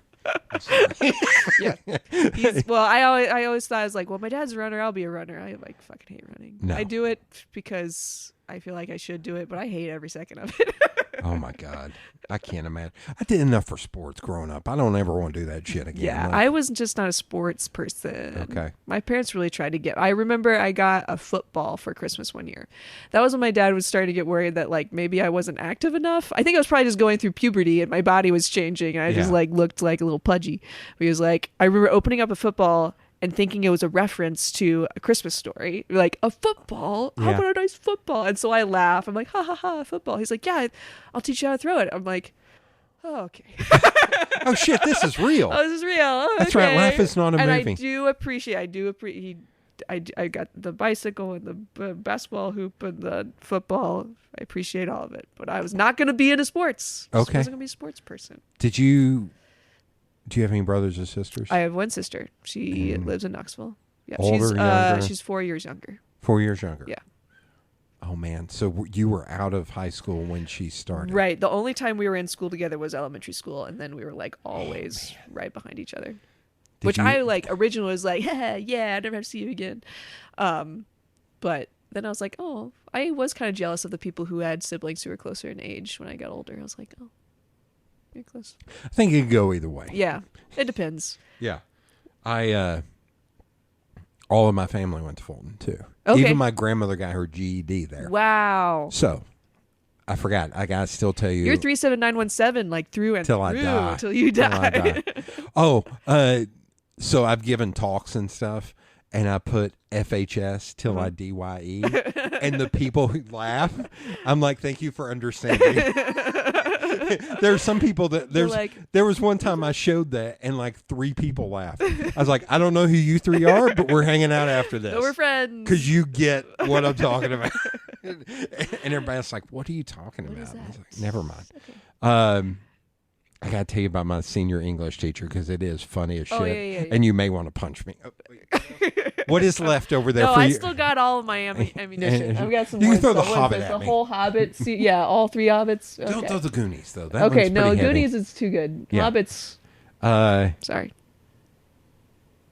Shit, now I was going down a path, and now I can't remember that. High school English teacher. Yeah, but Who there's was something super before cool and that. No, so... no, she was not. Well, it was so weird. Like, my sophomore and junior English teacher was the same teacher. Okay, yeah, And she loved me my sophomore year and hated me my junior year. That's interesting. It's and usually flunked different. me my junior year to where I had to go to summer school. And you had to go to summer school, and then you At got to watch Central. The Outsiders, and then Yes. you Yeah. got to meet. But my senior, we moved to block scheduling. So it was 6 classes for an entire year before that. Yeah. And there were some classes like gym you would only take for half a year. But, so we're in blocks, so it's 4 and 4. So my senior year, and I may get this wrong because I also said this on the podcast with Damon, so I'm hoping I don't get this wrong. But I'm pretty sure it was English, print shop, art, print shop. Like it was essential, and pre-voc. So Yeah. I taught the kids who came in every 2 weeks. They would go to a different vocational class, like radio, broadcasting, TV, all that stuff. Upholstery, woodworking, auto mechanics, electrics. Upholstery? You guys have Yeah. upholstery? That's Yeah. cool. And so I would teach pre-voc Uh-huh. as a 16-year-old kid because I'd already had print shop Right. so damn long. And then that was the first semester, and the English teacher came from West. And so she was all, everything is sunshine. And she was in our class like, Jeff, you're doing really good. You're going to go to college, right? And he's like, no, I live in the projects. And no, my family is a family of 4 or 5, and we can't afford. Yeah. She's like, but you have so much raw talent. She did not. She really had understand. never seen. She yeah. did not, and she did not like me because I was just like, and again, I'm always looking at the stuff you're going through. I was like, I just sat in class one day. I was like, Shakespeare sucks because it was. I will say this: it was an early class. I was working at the ballparks more than 40 hours a week because I was a child, and of course, I was taking care of my little sister, 11 and a half years younger than me. Plus, I was going to school and playing all the sports or involved with all the sports. I was tired a lot of the time. And I read 3 books a week. Dang. Like, I was hardcore reader. Yeah. But I was like, Shakespeare doesn't make any sense. I don't like it. This Hamlet is a son of a bitch. I can't understand this. And I was going through all this, but then I would go home and read, like, Sherlock Holmes. Yeah, yeah. Herman Wouk. Like, I would read World War II novels. And anything I could get my hands on, I would tear through them. And she did not like me. Yeah. And going into the last, whatever that was called, grade period, I had like a 40 or a 42. Oop. And I just literally I was probably 17 at that point. I pulled her aside and I was like, hey, do you want me in here next semester? Yeah, do you want to see And me she again? said, no, and shook her head no. I was like, cool. What can I do to fix this? Yeah. And she was like, I was like, I read 3 books a week. Can I write reports on this? So I wrote full 1-page reports. I can't remember how many I said on Damon, so I almost don't want to get, let's say I wrote 50. I did that. Yeah. Because I was a smart kid that worked hard, and I literally was writing the last one on the last day I could and handed it to her. She was like, you have a 70, a D-. That's why I didn't have good grades. Art, print shop, Sure. 100. But I was like, you don't want me in? Yeah. That was one of those, I was like, Oh, that argument is very compelling. As a teacher, yeah. very compelling. Oh, you don't want me in here? No kid needs to tell me like, hey, do you want me in here? Because I'm already like, there is like a threshold, right? Where like ethically, like, no, I cannot let you pass. Like, you didn't do anything. Yeah. But then the other part is like, okay, like that thing is like, there is something that you're good at, and we're gonna make it a little thing that you write, and you're gonna write it, and you're gonna get out of here, and you're gonna go to the next thing. Because with math, you have to learn the thing before you move on to the next class. With English, you don't have to do that. But it was just like, I couldn't write about Shakespeare because I did not get it. Yeah. And there was part of me of like, as a teacher, I was like, how did you not say, then let's figure something else out? Yeah. Or something. And stop like, she was just forcing me. Yeah. And I was like, motherfucker. And then when I got to college, I took an basic English class because you had to. And that guy was such a dickhead to us that there was one point where he yelled at us because he didn't think we understood verbs. And he talked to us like we were 3rd graders. And then what he didn't realize was that was the day we were filling out the report on how he did as a teacher. Oh, bad move. So he did that, and I'm sitting in the back of the class. It's like with these 3 guys that went to like Anderson County High School together. So I hung out with those 3 guys, and we're sitting back there. And he asked me something, and I had just blanked on it. It was like, what is a conjugating verb or something? And he's like, Mr. Collins. I was like, he's like, you don't know, do you? I was like, well, what I do know is I have to fill out the report on how you did this semester right when you leave. And the 3 guys behind me, like dying, and it was silent. Yeah. And if someone could have killed he would have killed me. Yeah.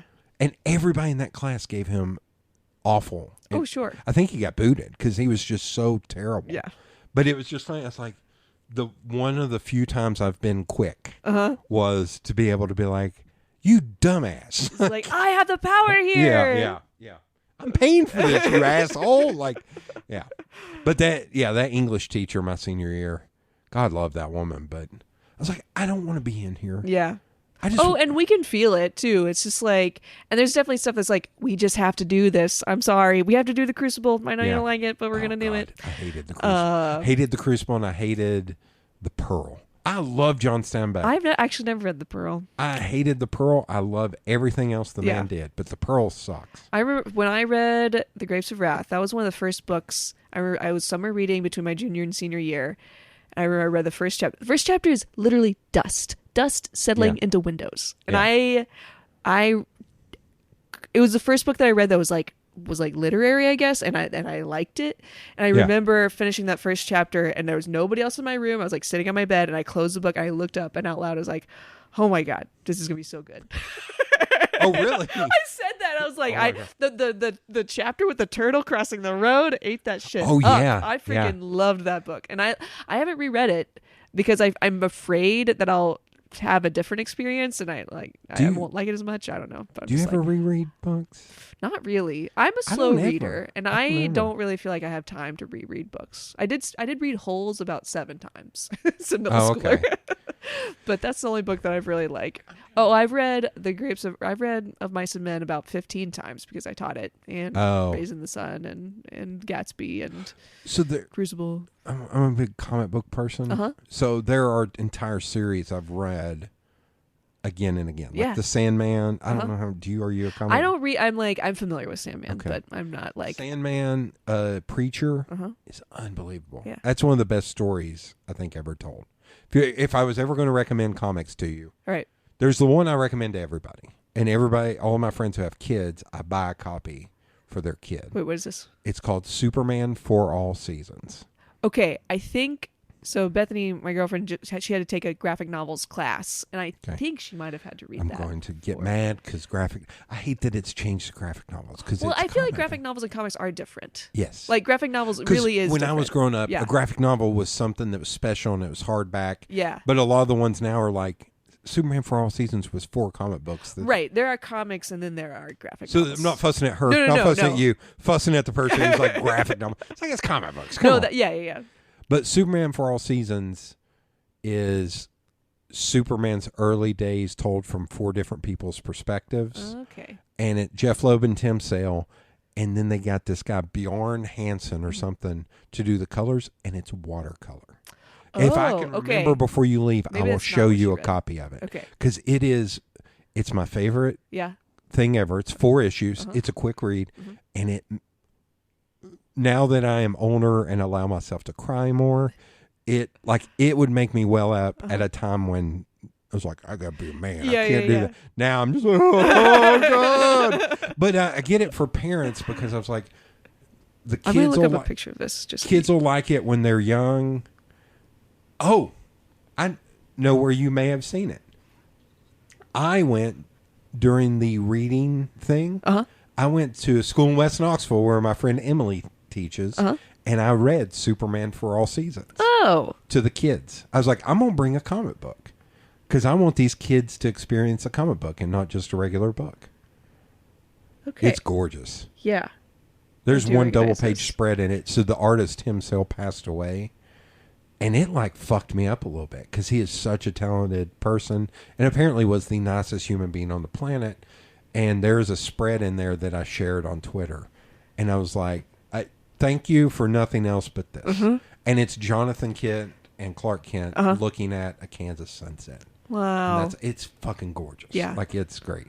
But comic books, holy shit. So that's the book I get for everybody. It's like, it'll mean something when they're young. They'll like the pretty colors. Yeah. Because it's very colorful. But then when they get older, they'll get the deeper meaning Yeah. of what it is. But Preacher is one of, there is an spoilery, because I can't remember what issue this comes to be, but you find out that a demon from hell and an angel and one of the angels from heaven got together, hooked up, and created an entity that is more powerful than God or the devil. And that entity was locked up in heaven and then got out and went into a preacher in Texas's head. Damn. And now he has that power. Okay. And one of my favorite things is he looks at a guy and he says, "Go fuck yourself." And then 5 pages later, he it's fucks like himself? he ripped off his and shoved it up his. You got the visual. I audio. got the yep. And That's okay. I appreciated it from up here. Yeah. Yeah. and all I can do is apologize. But it's a very graphic. It got turned into a TV show that was fucking terrible. Yeah. I think that's when I probably first heard of the story. I Yeah. never watched the TV show, but I remember Sandman. seeing it in the bookstores. Sandman is. Yeah. Have you read any of Neil Gaiman's? I've read like novels. I mean, like Yeah, like, no, yeah, that's yeah. what I meant. Okay, Sorry. yeah. Novels. Yeah. Yeah. Yeah. American Gods. What's the one? Good Omens with Terry Pratchett. I started is it the ocean at the end of the At the end of the world? lane or the road? I can't something. remember. I started that one, and it starts with like a kitten that dies, and I just like could not. Oh. I was like, and Oh God, not this one, not for me. are you one of those Sorry. people? Have you not seen the John Wick movie because the dog dies? I as a kid when we were going to Blockbuster, I've never I haven't felt this anxiety since the Blockbuster anxiety of like strolling the aisles with my parents, and like they reach for those plastic covers and it has an animal on it. I'm like, absolutely not. I will watch the goriest, bloodiest like war film. I'm That's 7 years hilarious. old. I will watch somebody get their arms blown off. I will not watch a dog die. Oh my God. See, I didn't have that. My parents, I could watch any language, anything with language. Yeah. Anything graphic.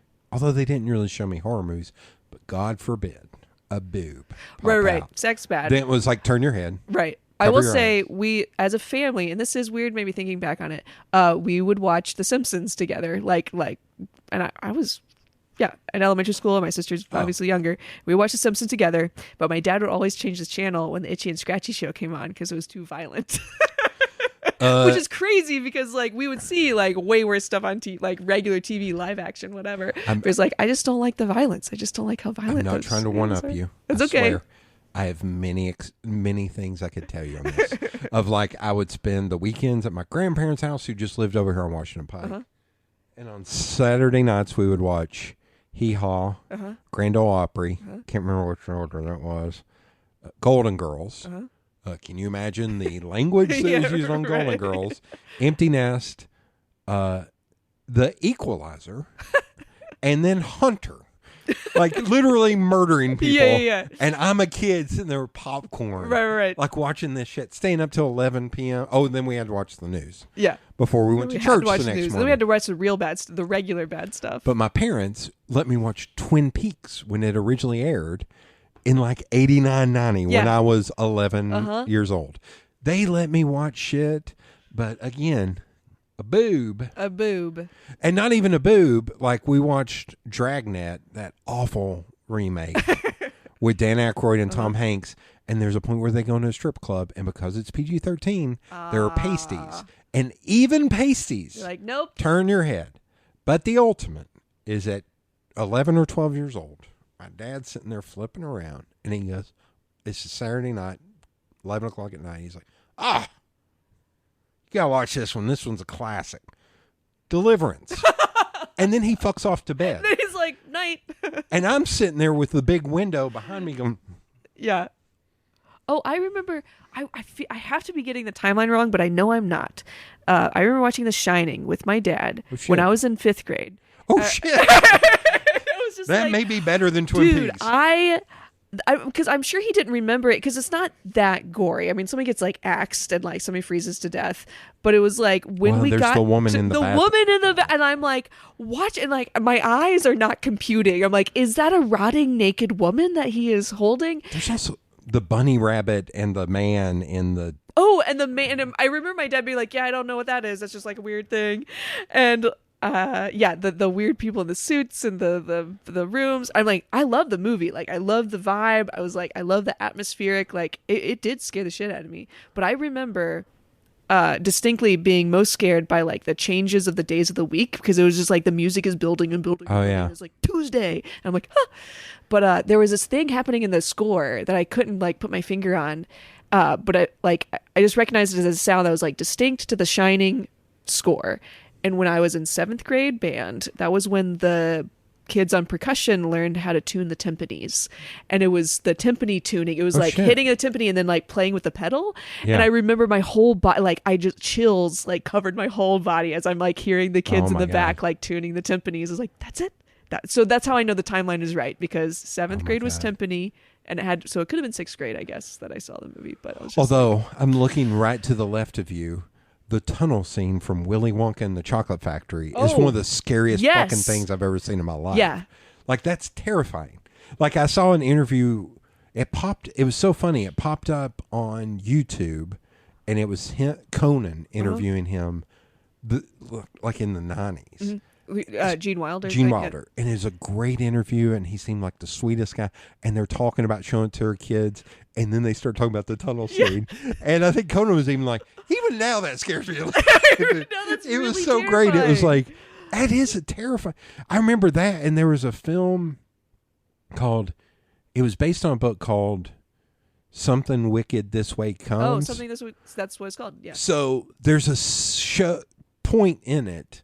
I think Jason Robards is the grandfather, and there's a point where he shakes the devil's hand, and it cuts to his hand, and you see his hand split open, and it zooms in on it, and I'm like, this is a Disney kids film. I literally could not watch TV for 2 straight weeks because Temple of Doom came on. Oh shit! And it was Kali Ma. Yeah, when TBS would play the same movie 3 nights in a row.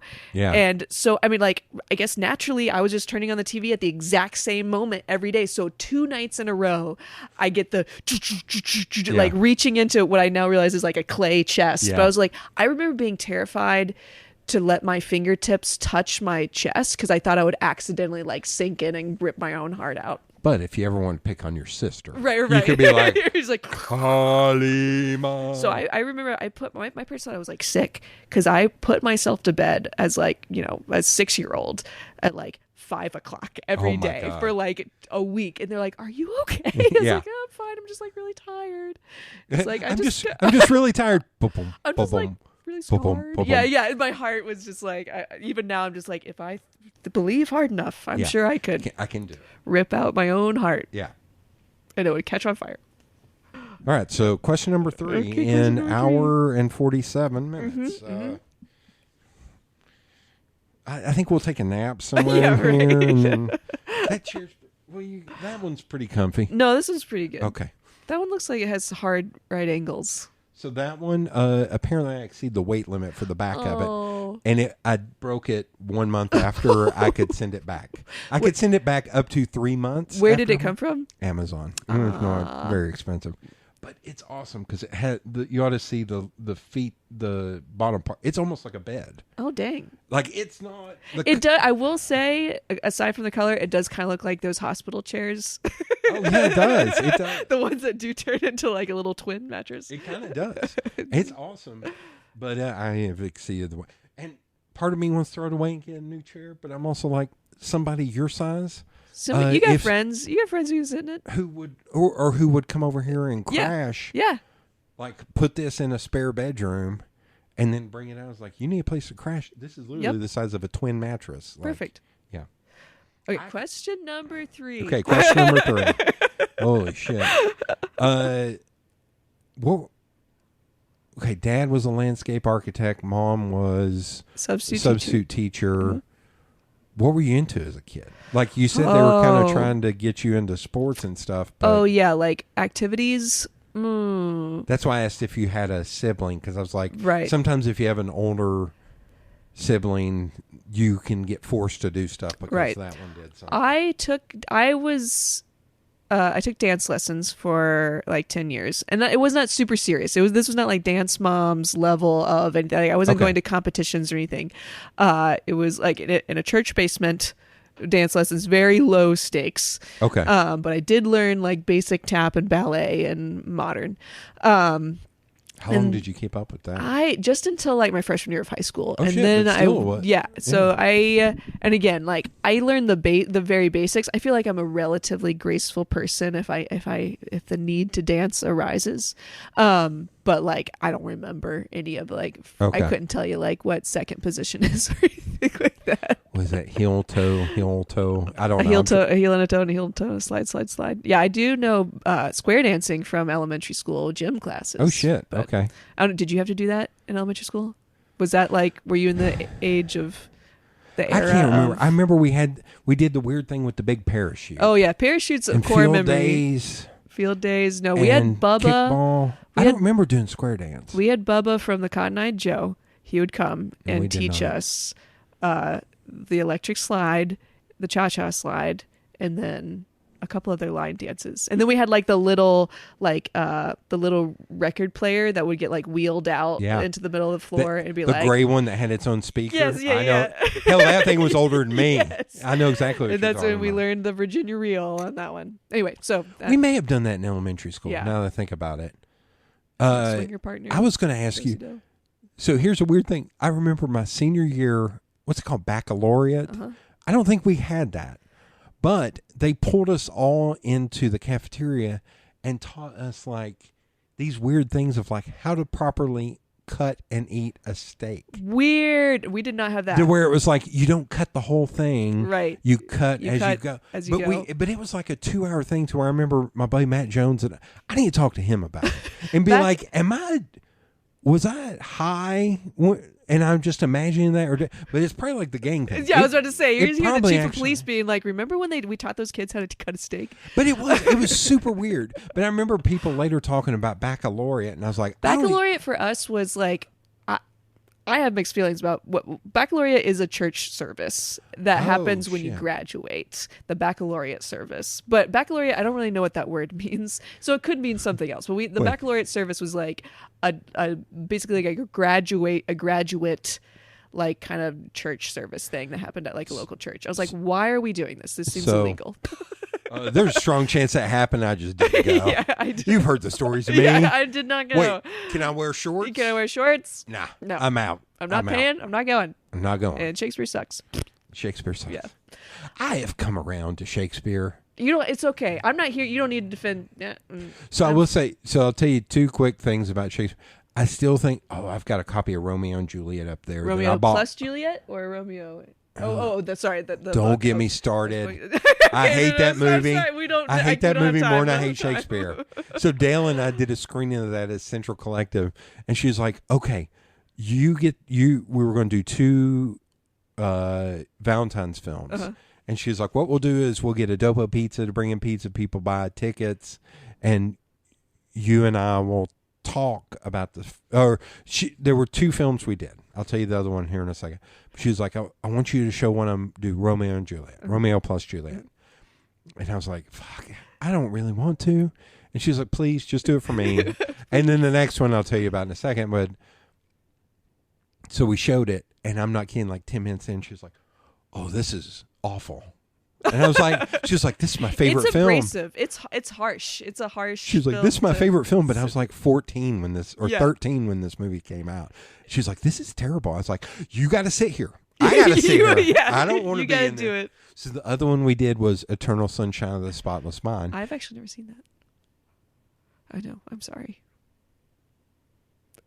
Isn't it? It's okay. You continue. I'm trying to decide if I want to say what I want to say. Oh, it's okay. You say what you need to say. She and I debated at the end whether it was a hopeful or a sad film. Okay. And she took the side of hopeful. And I still want to cuss her out for this. Well, now I have to watch it. So I took the side of it sad. Yeah.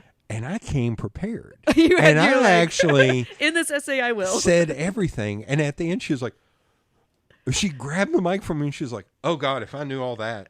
Yeah, I totally see why you're getting sad. I was like, son of a bitch. You just made my argument for me. But I have a really cool copy of Romeo and Juliet up there that I bought on eBay in like 1997, in the early days of eBay, when we would get money orders from the post office. But I think that may be one of the best story structures ever. Interesting. In my perspective. Now, how it is written and stuff, maybe I can come around to it if I reread it now. But it's just the idea for the story and how all of that. I absolutely love that. I watched Romeo plus Juliet for the first time. Well, I guess for the second time because I probably saw it. And in I'm talking freshman year of about high school. The Shakespeare, not the movie. Okay, no. Yeah, the reason I wanted to watch it was because or for the listener. The reason I wanted to watch it was because like I read that play when I was a freshman in high school, and then I had to read it again like in a Shakespeare class in undergrad. But I cannot, to this day, keep like all the characters straight, like Mercutio and Benvolio and Tybalt and all of them. I'm like, I do not know who's on which side and who's on which fan. And So, and Bethany knows the movie. She like knows it by heart because she had to show it so many times when she taught English 1 because she used to teach Romeo and Juliet. And so like she knows all of it. And I'm just like, I do not know what's going on in this movie. See, it wasn't. Or this play. it Regardless, doesn't matter. wasn't out when I was in high school, my freshman year when we read Romeo and Juliet. So we watched the 1970s version Right. and had to get permission slips 'Cause from our of parents. Boobs. Your mom. Barely. It was more butt. It was more about. Actually, it was There was boob. the young man showed more butt than the Yes. girl did boob. Yeah, when he's like standing at the window. Yeah. It's just like hands on. That's exactly. Now you did it. I'm rubbing off. You did the on an audio podcast. So I had this idea for a comic book, which I will not reveal here, but That's fine. Keep it under if wraps. we're done in hour 7, I got to show you Superman for all season, tell you my idea for a comic. But what I did was I was like, I want the last page to be one panel, one image, and have a quote, something. So I read like King Lear, Richard III. Like I read all of those and pulled lines from those. And Exodus in the Bible.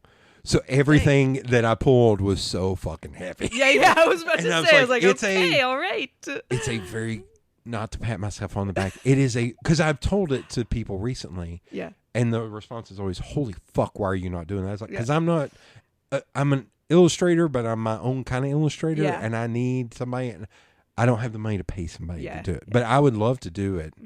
I can't get into it because I can tell you. But I actually bought a copy of the complete Shakespeare so I could research.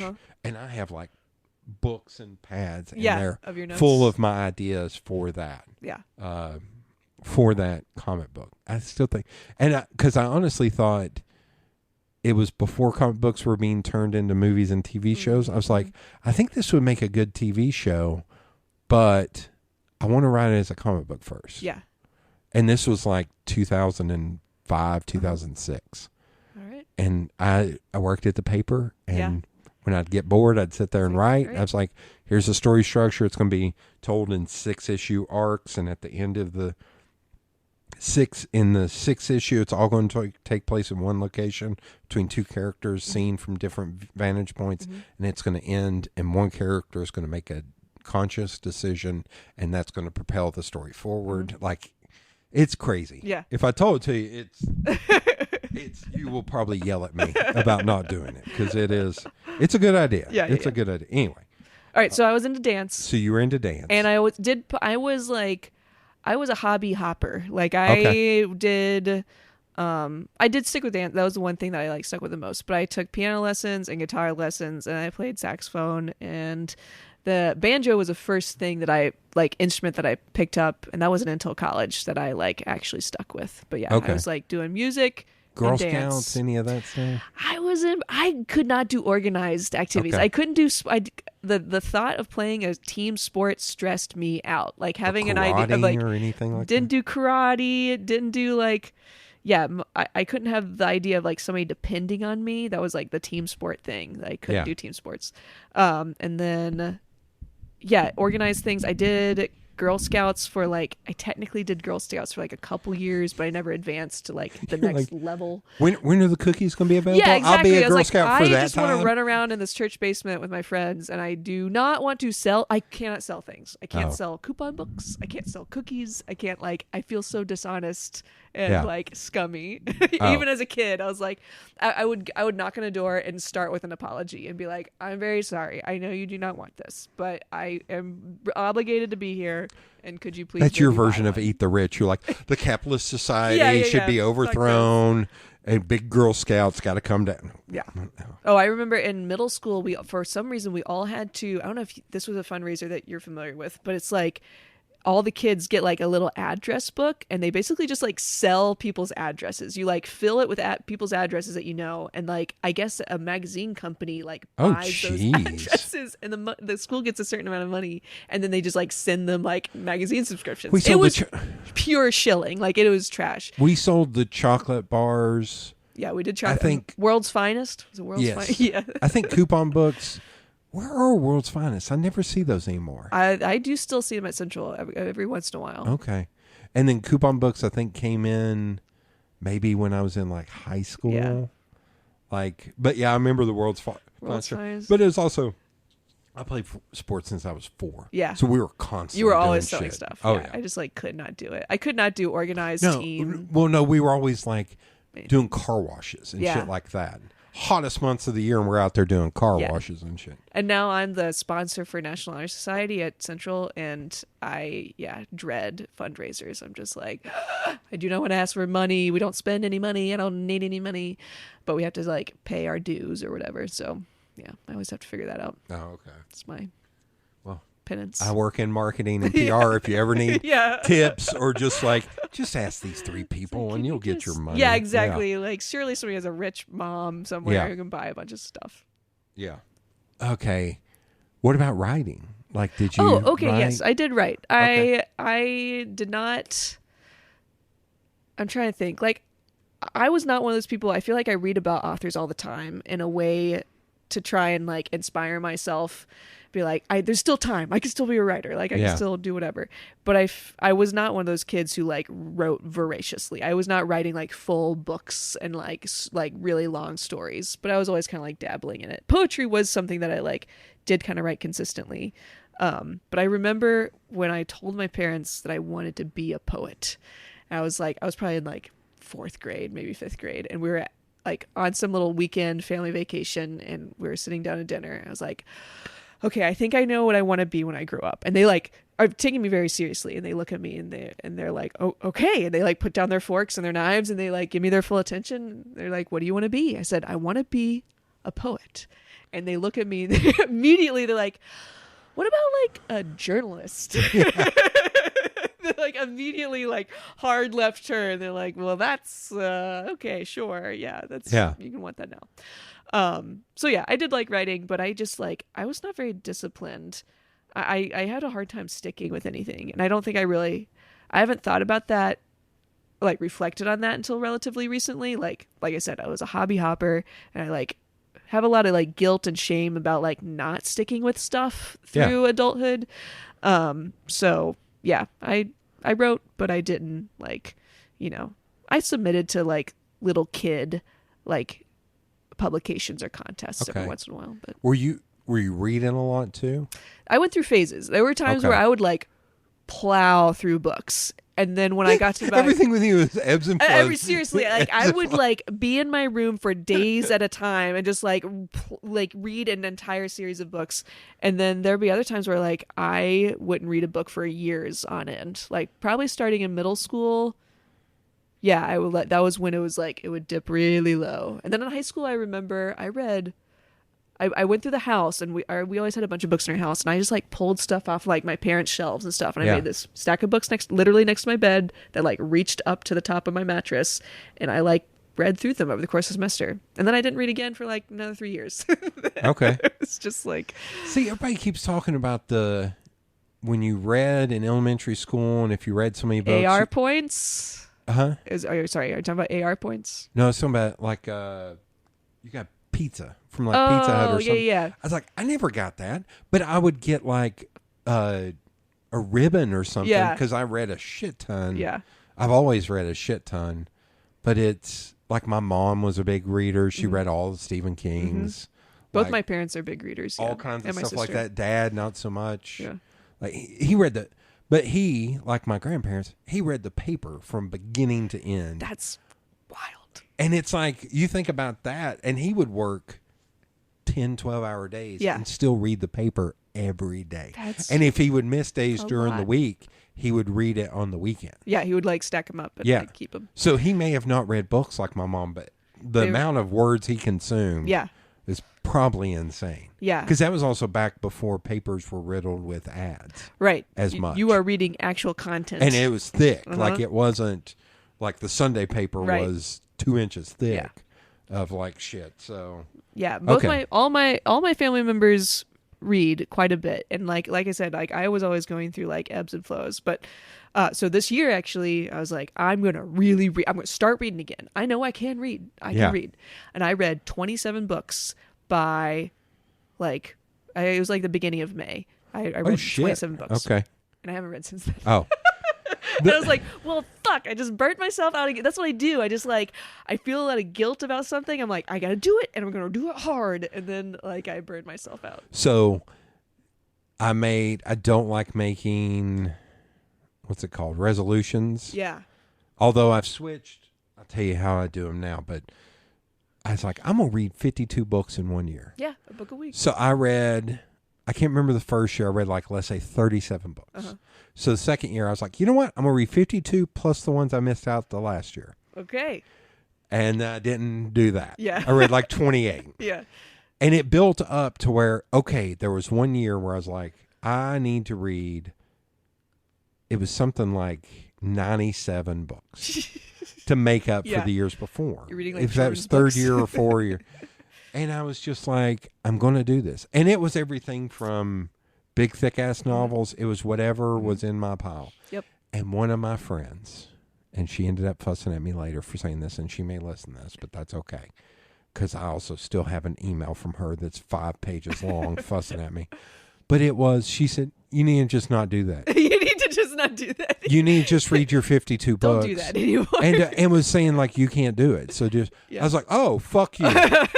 So I read 108 books that Oh year. my God. And I made a post, and I said, I read, and the people who said I couldn't do it, suck it. Suck it. And they're like, okay, yeah, but also you suck it because, like, damn, why? But she wrote, like, and I was like, I want to say, you're the only reason why I read those books, because you told me I couldn't do it. And she goes, No, she actually believed in you shouldn't. I love her, but she lives a very cautious life. okay. I do not live a very. I do also believe in, like, there are people, and I think there's stock in this of, like, reading should be fun. It doesn't have to be a fuck you competition with your friends. So the fucked up thing was when I did that burned me out for like 3 years. Uh-huh. To where I read 10 or 12 books a year Yeah. after that, but I was just kind of burnt out. Yeah. I will say the thing that really sparked, because I did start, like, actually reading pretty consistently and not at a crazy, like, burnout rate, like last fall when I was like, I finally bought a Kindle. I was like, because I have the Libby, like, I can't do it. Okay. Oh, but the Libby thing. with I get Libby, it's that. like, it's free, and, like, I'm not gonna ever pay for an ebook unless it's like a reference book that I need. And if it's a reference book that I need, I'm gonna have a physical copy. So, like, Libby, I can get my books for free through the library.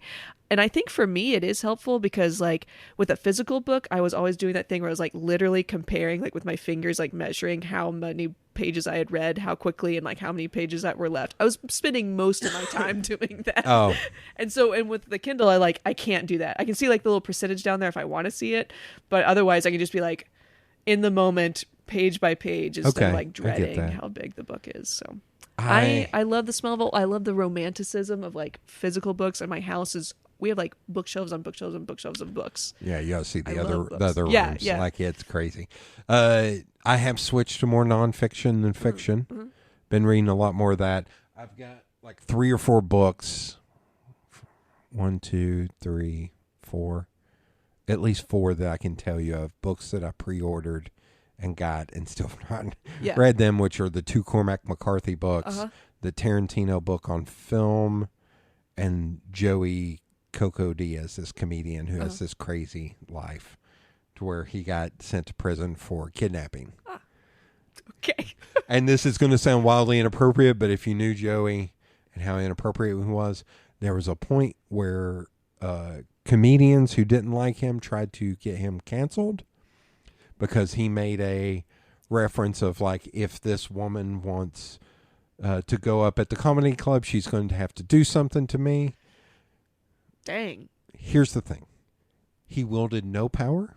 He was saying that to be outrageous and as a joke, which is still not reprehensible. He also kidnapped a motherfucker. Like, yeah, that maybe we can cancel people for that. We can so cancel people for kidnapping. when that started happening, he went off. He was like, hold on. You're going to cancel me, motherfucker? I went to prison. I have run drugs across 3 countries. I've done things way worse Yes, than what you're saying. he never said I was making a joke and being stupid, because that's what he was just trying in the moment. But it was just like, come at me, motherfucker. Yeah. Like the line from The Wire, you come at the king, you best not miss. Right. But it turned out later, you figured out, oh, it was a couple comedians that weren't getting up because they weren't very good. Yeah. And he was very good and he would destroy. Yeah. So they're like, oh, we found this one thing he said on a podcast. I was like, fuck, you can listen to my podcast and probably think wildly inappropriate thing. You can probably listen to 2 episodes and hear something wildly inappropriate.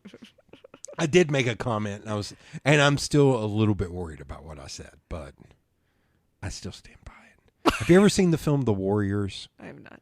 So I've only watched it in like the last couple of years, and it's about these rival gangs in New York. Uh-huh. I almost want you to look up pictures because it's so maybe you'll understand my statement. So it's all these groups of young What's it men, called again? The Warriors. And it's all these groups of young men, and some are dressed like dogs, some are dressed like baseball players, some are dressed like Native Americans or indigenous, whatever the proper term is, and they're glistening and they're chisel-chested and buff and all this. Yeah, I see it. I say this as the biggest ally I can possibly be in the world. That is one of the gayest movies I've ever seen. I was like, does nobody understand this you movie? Ever seen like it's kind of like a gay parable because the all Village the people, all these guys are supposed to be tough, and if you look at them, this looks like a musical where it's kickball change, yeah. sharks and jets. Yes. I was like, I'm not saying gay in a negative way. I'm like, sure, no. if you look at this in 2022, you'd be like, is this? Oh, I'm sure. Yeah.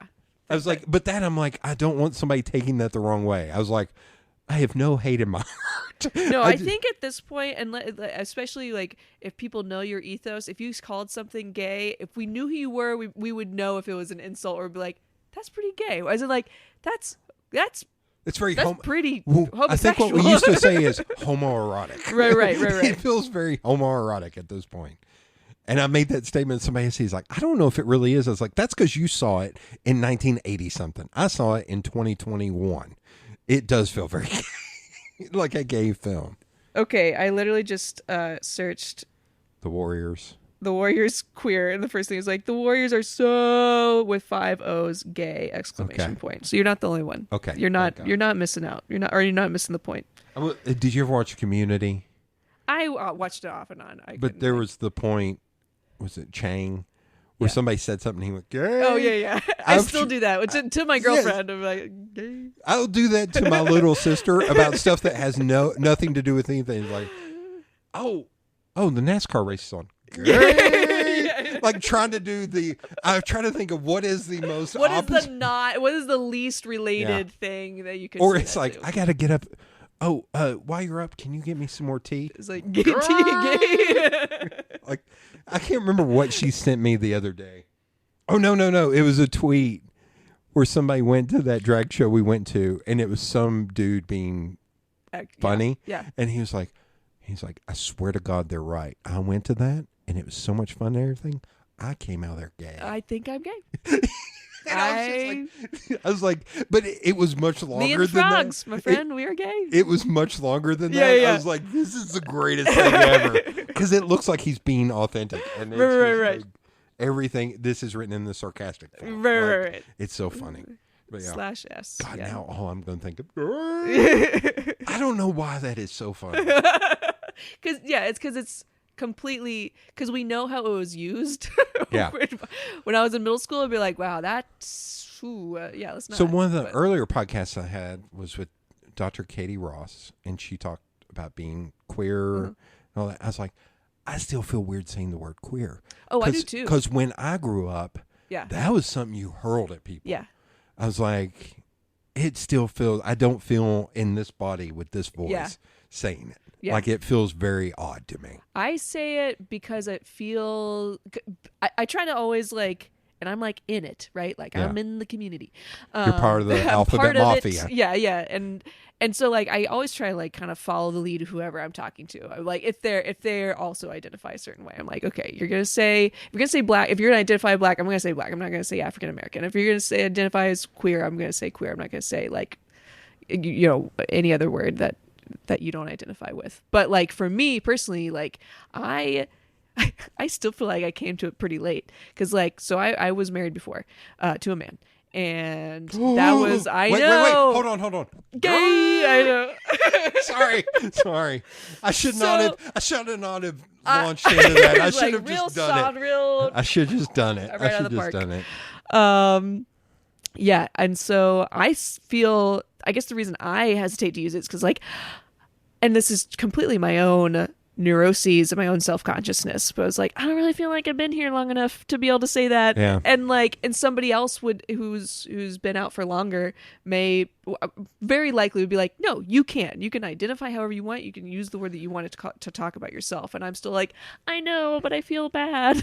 So I went to a design conference and they did a panel on LGBTQ plus in design. And it was a panel of eight people. There's a trans woman up there. I will say a semantics thing. Okay. I love that it felt like there for a time you had to say man or woman. You never put trans in front of it. And for me, I was always like, can I know what you were before and what you are now so I don't fuck it up?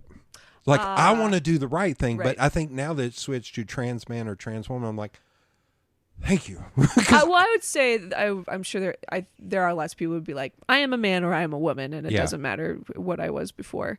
But yeah, I think for that I'm just like, I just want to say the right thing. Right. I'm trying to do the right thing. Right. Please help me do the right thing. Yeah. That's the weird thing. But there was this panel, and there was an older black woman who was, I'm going to use the term gay because you'll come to, and then there was a younger white woman who's also gay. And they said your name and what you identify as. And she said, my name is Janice and I'm a lesbian. Goes down, it gets to end, my name is Molly and I am queer. And the older black woman said, I don't like that term because I had it said to me in such a negative way that I don't like that term. Yeah. And then the young woman tried to argue with that woman. Yeah. And I was like, I want to go, excuse me. I know I have no dog in this race. I'm going to stop you right there. That lady has been through a lot of shit. Yeah. Leave her the fuck alone. Yeah. Like the shit, the road she has paved for you. I need you to respect that. And I'm not trying to mansplain or anything. I'm just like, I'm watching this happen. When the woman who said she didn't like that word, was she just saying it in general, like, hey, for this discussion, can you like not refer to me that way? Or she was like, she didn't want that person to use it either. No. She didn't like referring to herself as queer. Okay. She preferred lesbian because she had it hurled at her in such a negative connotation that she didn't like identifying as that. Yeah. Which made sense in my head. Yeah. I was like, oh, I get that. Yeah. That's totally understandable. But the younger woman was trying to argue with her that she was wrong. And I was like, whoa. Yeah, I think the only argument that's to be had there is like, you obviously I will never refer to you that way and you will never refer, but like I will continue to refer to myself using this word. And I think the older woman had no problem referring to her as, and I was like, holy shit. And it makes me think of the thing of like, there's a political phrase that someone shared with me that is, the left falls in love, the right falls in line. And there are those moments where I go, hey guys, I need you to understand, we're all on the same team here. Right. Please do like the Republicans and just all get together. People, Stop arguing. Yeah. And let's all get together. Like, motherfucker, I'm not going to lose this fight. Well, so I keep, every time I watch a documentary about like... This is the most rambling... Every time I watch a documentary about like how the far right has risen to power, I always get so jealous because I'm just like, they got their shit together. Yeah. They all just like bit the bullet and they decided to like, they were all going to fight for this one crazy thing. And we are still squabbling over whatever. Because like whenever that's why I get so angry when the right talks about people being canceled. I'm like, you aren't getting canceled. No. Republicans don't get canceled. We cancel ourselves, Yeah. right? The left is doing the canceling to each other. Anybody who like, all I can say is Louis C.K. 's still selling out theaters. right, exactly. Crystalia is like coming when it here. comes to canceling, it's like, sorry. what's the real consequence for it's the consequence is different for different people for who gets hashtag canceled or whatever. The best.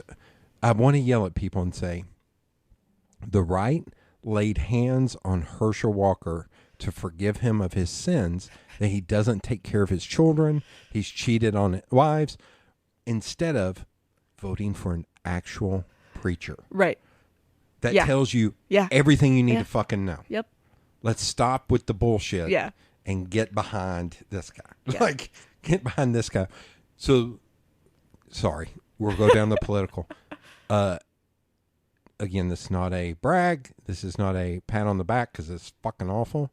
I predicted Trump was going to win in December of 2015. Mm-hmm. I sat with two different friends at two different times, like, he's going to win. Yeah.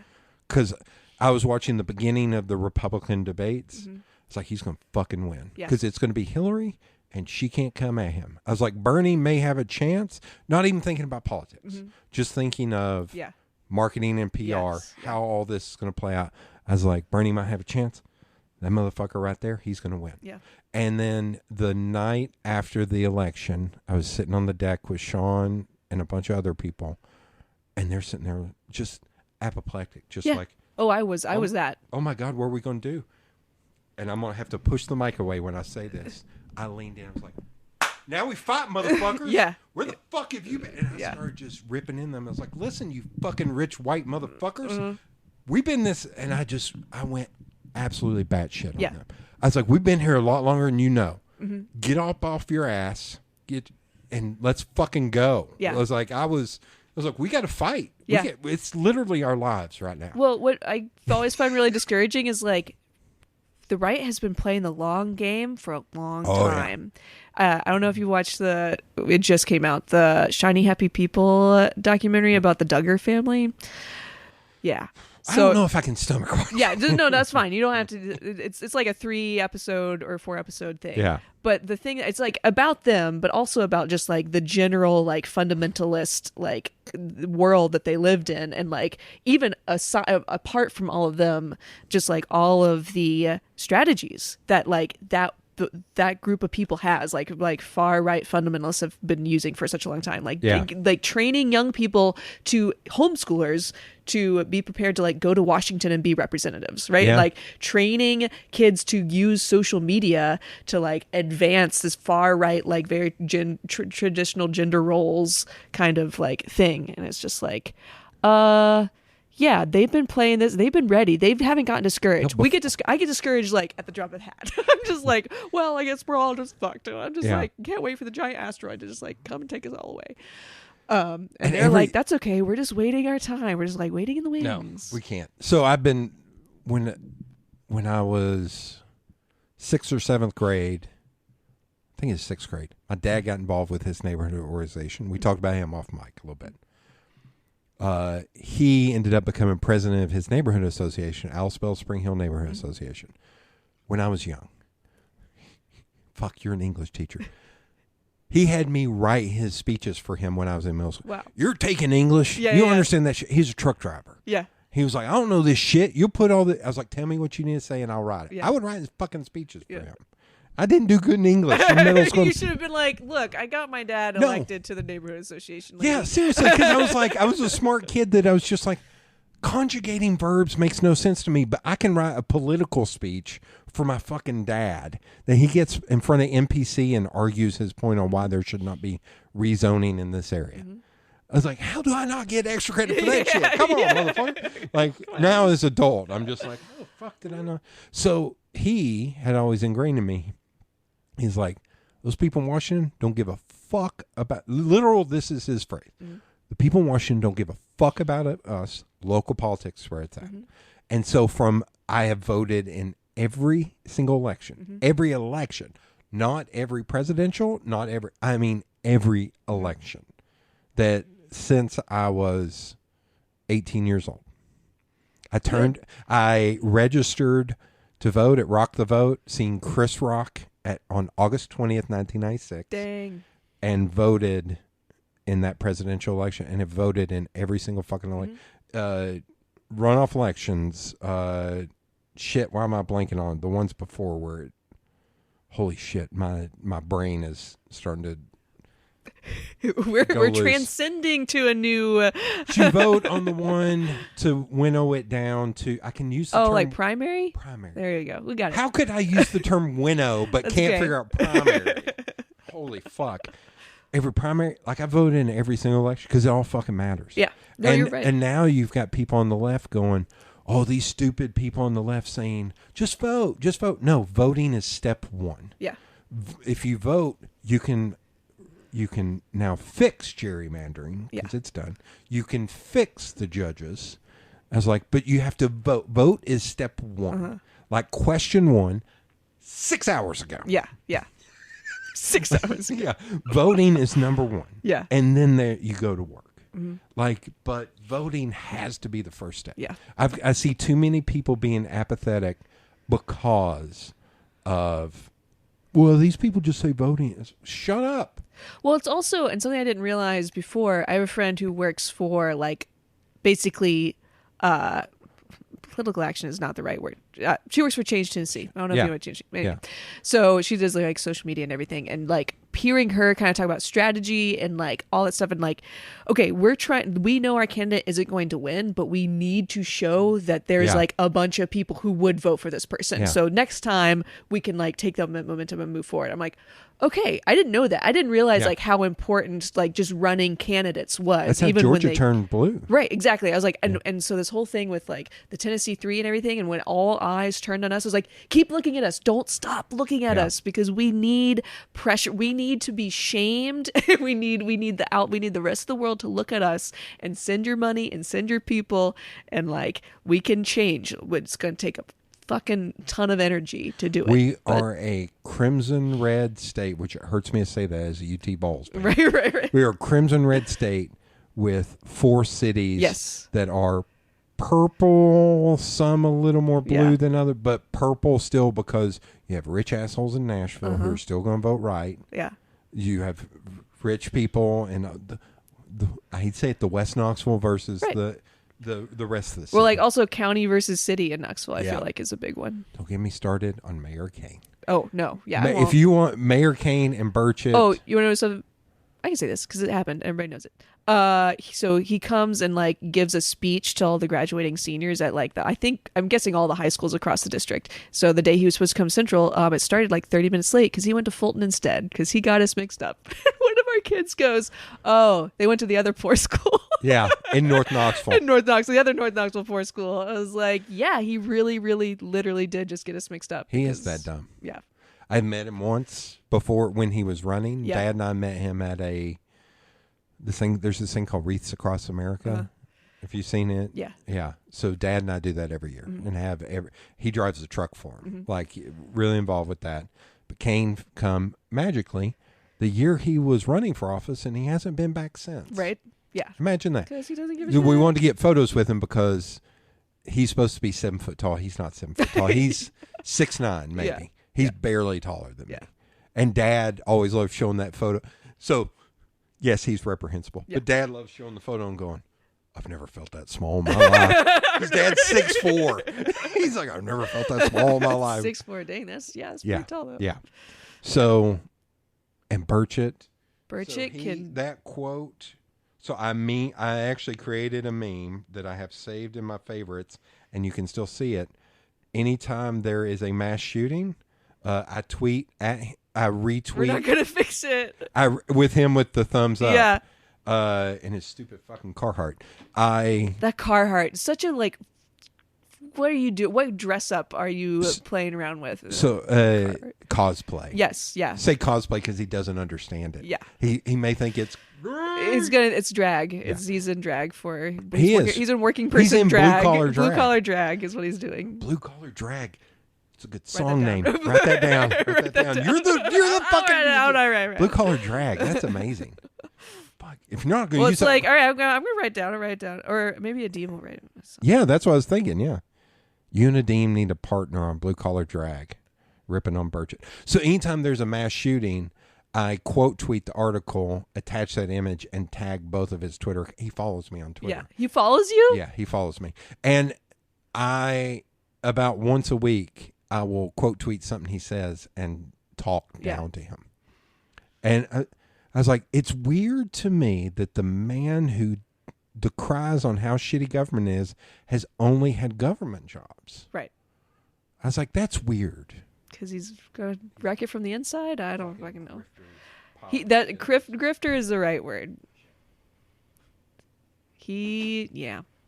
one of the other candles went out, and I don't want it to just be Oh, like, it's that. like It's like, little, oh, shit. little Okay. pinhole in the thing. Okay. All right, let's get off politics. question 5. Right? Well, I'm going to go with Okay. 4A. What does your sister do? She works at Pour, actually. She Oh, okay. at the bar. Okay. She graduated from Maryville College, and yeah, she's just like, I think she very much would like to have a job in her degree. I think she's like has experience or would like to work in a place that's like environmental nonprofit, because that's where her It's also like fucking weird ass times for jobs. it's weirdest time for jobs, and yeah, and And it has been for like 5 years now. and I'm selfish and I don't want her to leave Knoxville. Oh, yeah. I'm like, so I'm like, you work that job as long as you want to work that job. My Yeah. parents are always like trying to ask me to get her to do something else. I'm like, no, she's my sister. I'm not her mom. I'm not going to tell her to do something else. And I mean no offense, she may be making more money than you. Right. Well, yeah. Tips and shit. Like, She, yeah, she's. I think she'll be fine. And she's living at home with my parents, and I'm like, I don't know how you do it, but seems to be working out fine. So she and I have gotten a lot closer since we have like grown up. As a kid, I just like was in a weird age, like, or maybe our age gap was just kind of weird. Whereas there was a lot of like, I don't know if it was like jealousy of her, like sharing my parents, or if it was just like general, I thought she was annoying. I don't know, but we like we're not very close growing up, and then once we both got to college, I was like, oh, we have the same interests. Okay. We are actually very similar, and yeah, get along really great, and we like a lot of the same stuff. So so her degree's in environmental science? I don't think it's environmental science, but it is like something. I wish I knew what it was called, and I have asked her multiple times, and I just cannot remember. That's okay. But Somebody shared a meme today, and it's something like, all these years and our parents still can't describe what we do Oh, for a yeah, living. yeah, I wanna- and yeah. my friend Meg posted that, and I said, my dad still says, he designs menus for a living. Science menus. I Yeah. was like, I've done like 4 menus in my entire life. Yeah. And Yeah, I've it's been like, designer for 31 design years. menu. The reason We why I always- ask is a friend of mine's wife is some kind of soil scientist or something. Uh-huh. And if they ever want to get coffee and talk about, because she's Yeah. been established in, let me skirt around this as much as I can. There was a certain funded CBD company that blew up and spent a lot of money. Uh-huh. They were going to hire her to do all this stuff, and at the last minute, they were asshats. And I know the people involved, and I'll call them ass fucks to their face. And they pulled everything out like a week before she, Jesus. like, really Yeah. shitty, to the point of like, we may sue you. Yeah, that's insane. But she's been doing it a while, and she's very good at it. Yeah. So that might be someone to talk Maybe. to where maybe she can figure out how to do it in Knoxville. Yeah. Okay. Because So- she like I Yeah. think if she went to like someplace like Nashville, she could probably find organizations that do kind of like the I thing think she wants like to do. Portland or Yeah. somewhere. I'm like, but don't go to Nashville. Fuck Nashville. I hate Nashville. Yeah. So I had this thought. I was leaving Nashville. I went and saw the Savannah Bananas play. Uh-huh. Do you know them? No, well, only from your post. God, it's so much fun. It's so much fun. But I thought about this, and I thought Nashville is the only city that I've ever visited that when I left, I was like, get me the fuck Yes. out of here. Yes. Everywhere else, even Cleveland, Ohio, I'm sad to And go. you're like, oh, Cleveland. Cleveland's actually an awesome town. It's underrated. As bad as I don't want to live in Atlanta, and traffic is very bad, and the interstates are racist. But whenever I'm in Atlanta, I'm like, this place is cool. Like, Yeah. there's cool stuff here, and like there's a culture, and there's like there's opportunities and fun stuff to do. And when I'm in Nashville, I'm like, yeah, technically, but it's just like it just seems like if you could take. Okay, you know the apartment buildings that are going they're everywhere. You know, the Yeah. ones that are like a strip of color down Yeah. the sides Oh. and like, you know, the big gray box, right? It's in there somewhere. It's in Yeah. that in their agenda. That if a Question city, 18. Yeah, if a city was it could be epitomized or symbolized by a single building structure, that's what it is. Yeah. It's just like this new luxury apartment with a bunch of hot concrete around it, and all the good, cool, fun stuff got wrecked. Anyway. Well, it's like there was one time one of my favorite places is Bolton's Hot Chicken. And I don't know how to say this politely. It's the black people hot chicken place. Unlike Hattie B's, which is the white people hot chicken place. So, and Prince's is black, and I like Prince's too. But I fucking love Bolton's. And I tried to go there once, and they were closed when they shouldn't have been. Shit. So I went up the road. I was like, oh, there's barbecue. Not far away. So when's the barbecue place? 8 parking spaces. And you could park in the parking lot of the office complex behind it. It's $30. And I was like, fuck all of you. I will go to Waffle House. I love Waffle House. But I will fucking go to... And same thing happened the next morning. I went to see a show. I left. So a friend gave me a recommendation. I went to his place. And I can't remember what it was called. But it was almost like... I know I'm not looking at you tonight because I'm mind-eyeing it. I'm picturing that's great. it. I was like, because I'm about to...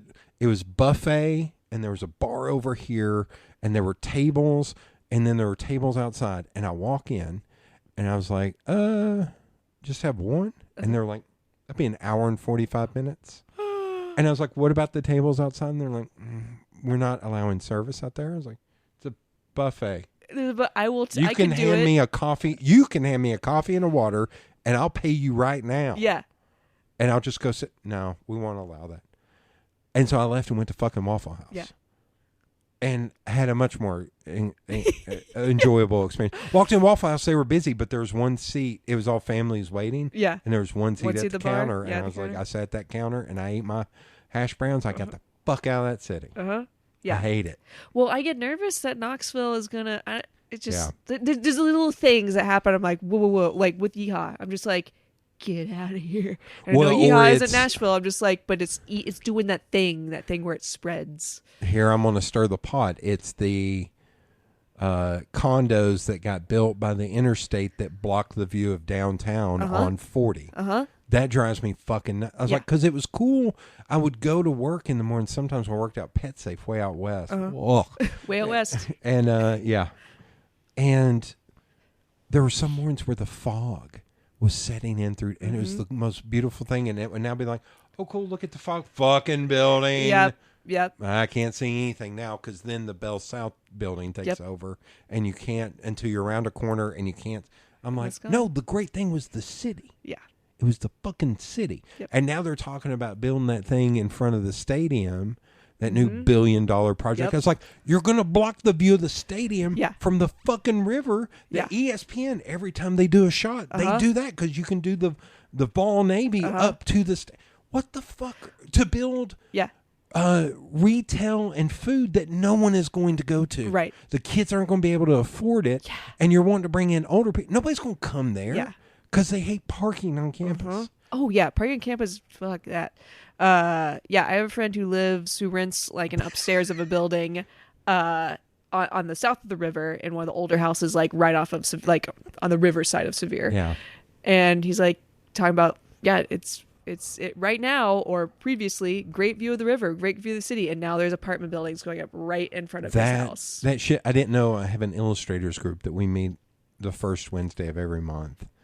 And 2 months ago we met. We had been meeting at Suttrie's Landing Park during the pandemic, so we could sit outside. And we hadn't been in a while. We had been at actual People Studios, and I pulled through there. I was like, "What the fuck happened?" Because it was just out of nowhere. Yeah. And all of a sudden, there are all these, and they're all ugly as fuck. Yeah. And they're on the river. Yeah. Drives me fucking nuts. Yeah. So anyway, so you were into. So you said you took piano and guitar when you were young. Like, did you always have an ear for music, or? I don't and you were in know. band. Yeah, I was in band.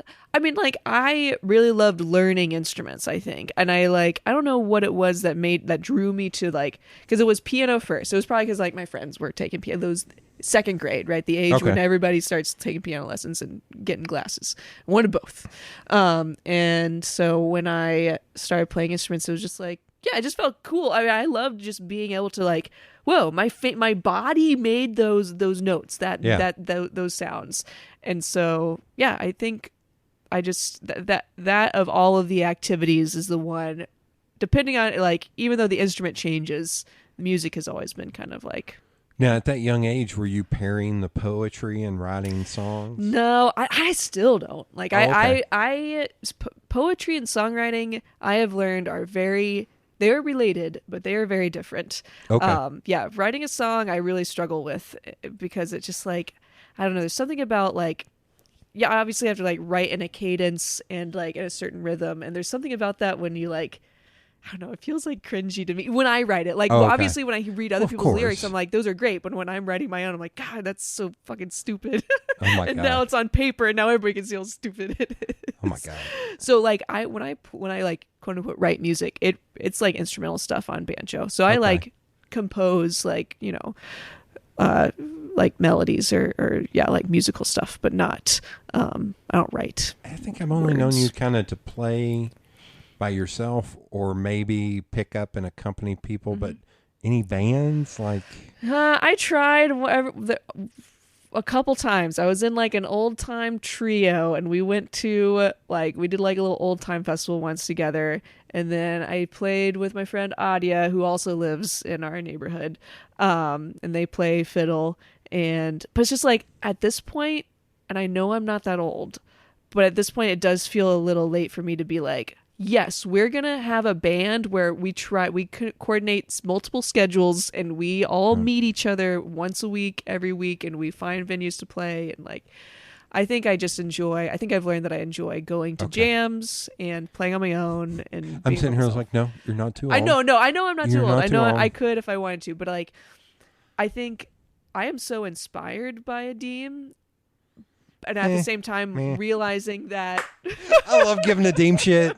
Like, it's so they much do fun. your freaking intro song. Yeah. I am really inspired by them. And at the same time, I have seen how much work they've put in Yeah. to get where they are now. And I'm like, I don't really want to, like, I don't want to be at that level. Like, I don't want to make my career doing music. And I don't want to do all the things that they had to do. Like, that, it was just like, You still want to keep music fun for I you wanna and not keep be a music job. fun. Yeah. And I am not a self promoter.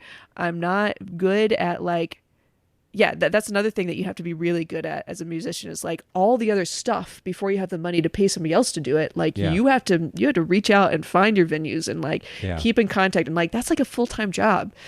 And like, I just want to do it for fun.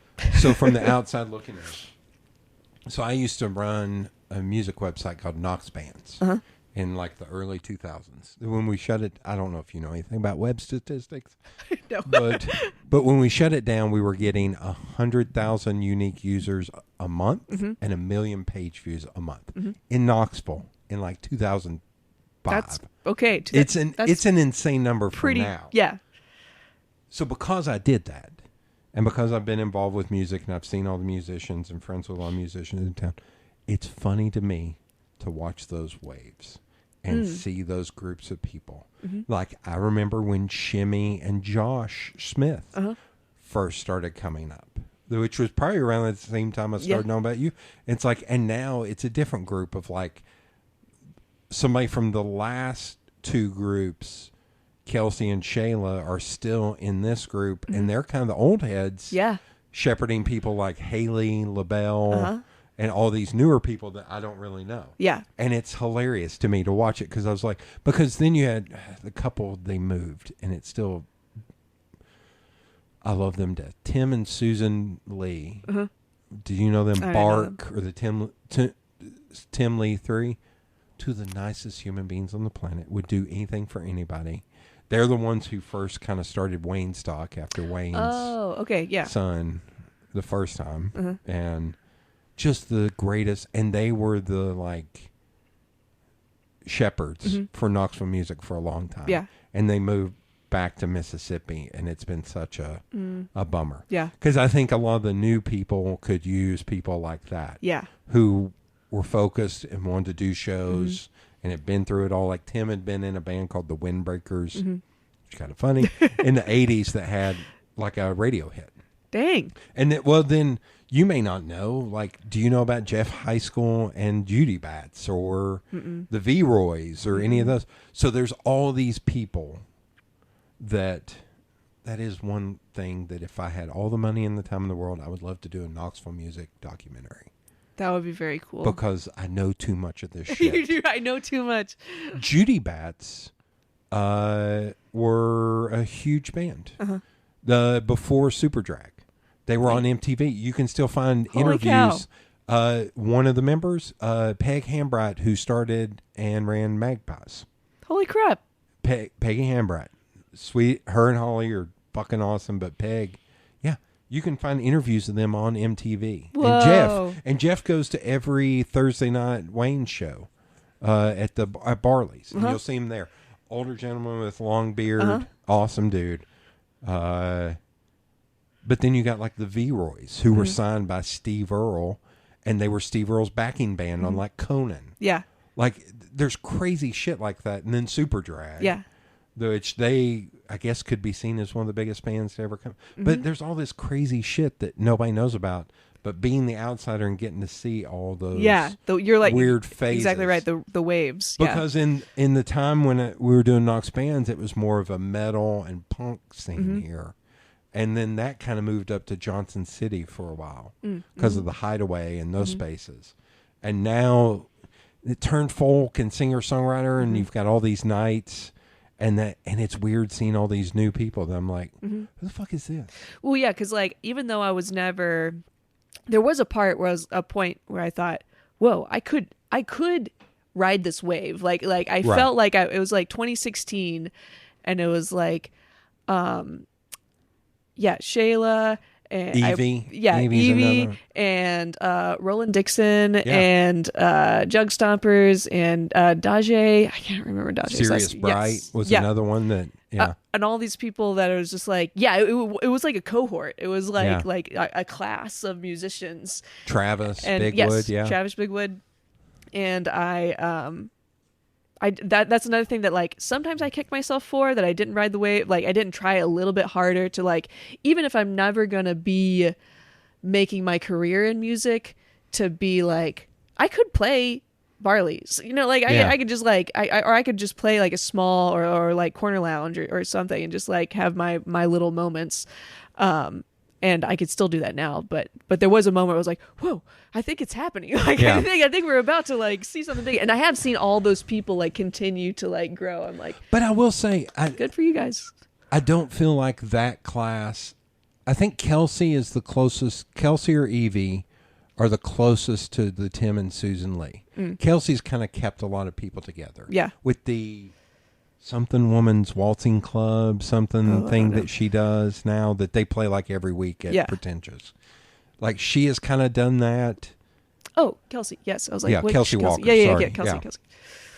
But it feels like a lot of those people have just kind of spread out or doing their own thing. Yeah. And are not really sticking together. Yeah. But yeah, you're right. Like there's one I do not want to talk about on here that I found out that couple is no longer a couple. And that them together, they were a great couple. And it's kind of bumming me out. And them as a band was one of the best ones in town. Oh. And it kind of bums me out that they are no longer a thing. And it's kind of, I'm going to do the thing that I hate when I hear on podcasts when they say, well, I'm going to just write it down. and then I'm going to show it to you. You'll be like, oh, I didn't know that was gone. And the listener's just like, cool. Cool, you dickhead. Oh. Yeah. Sorry, everybody. But I found out that is no longer a thing, and it's really fucking bummer. Yeah.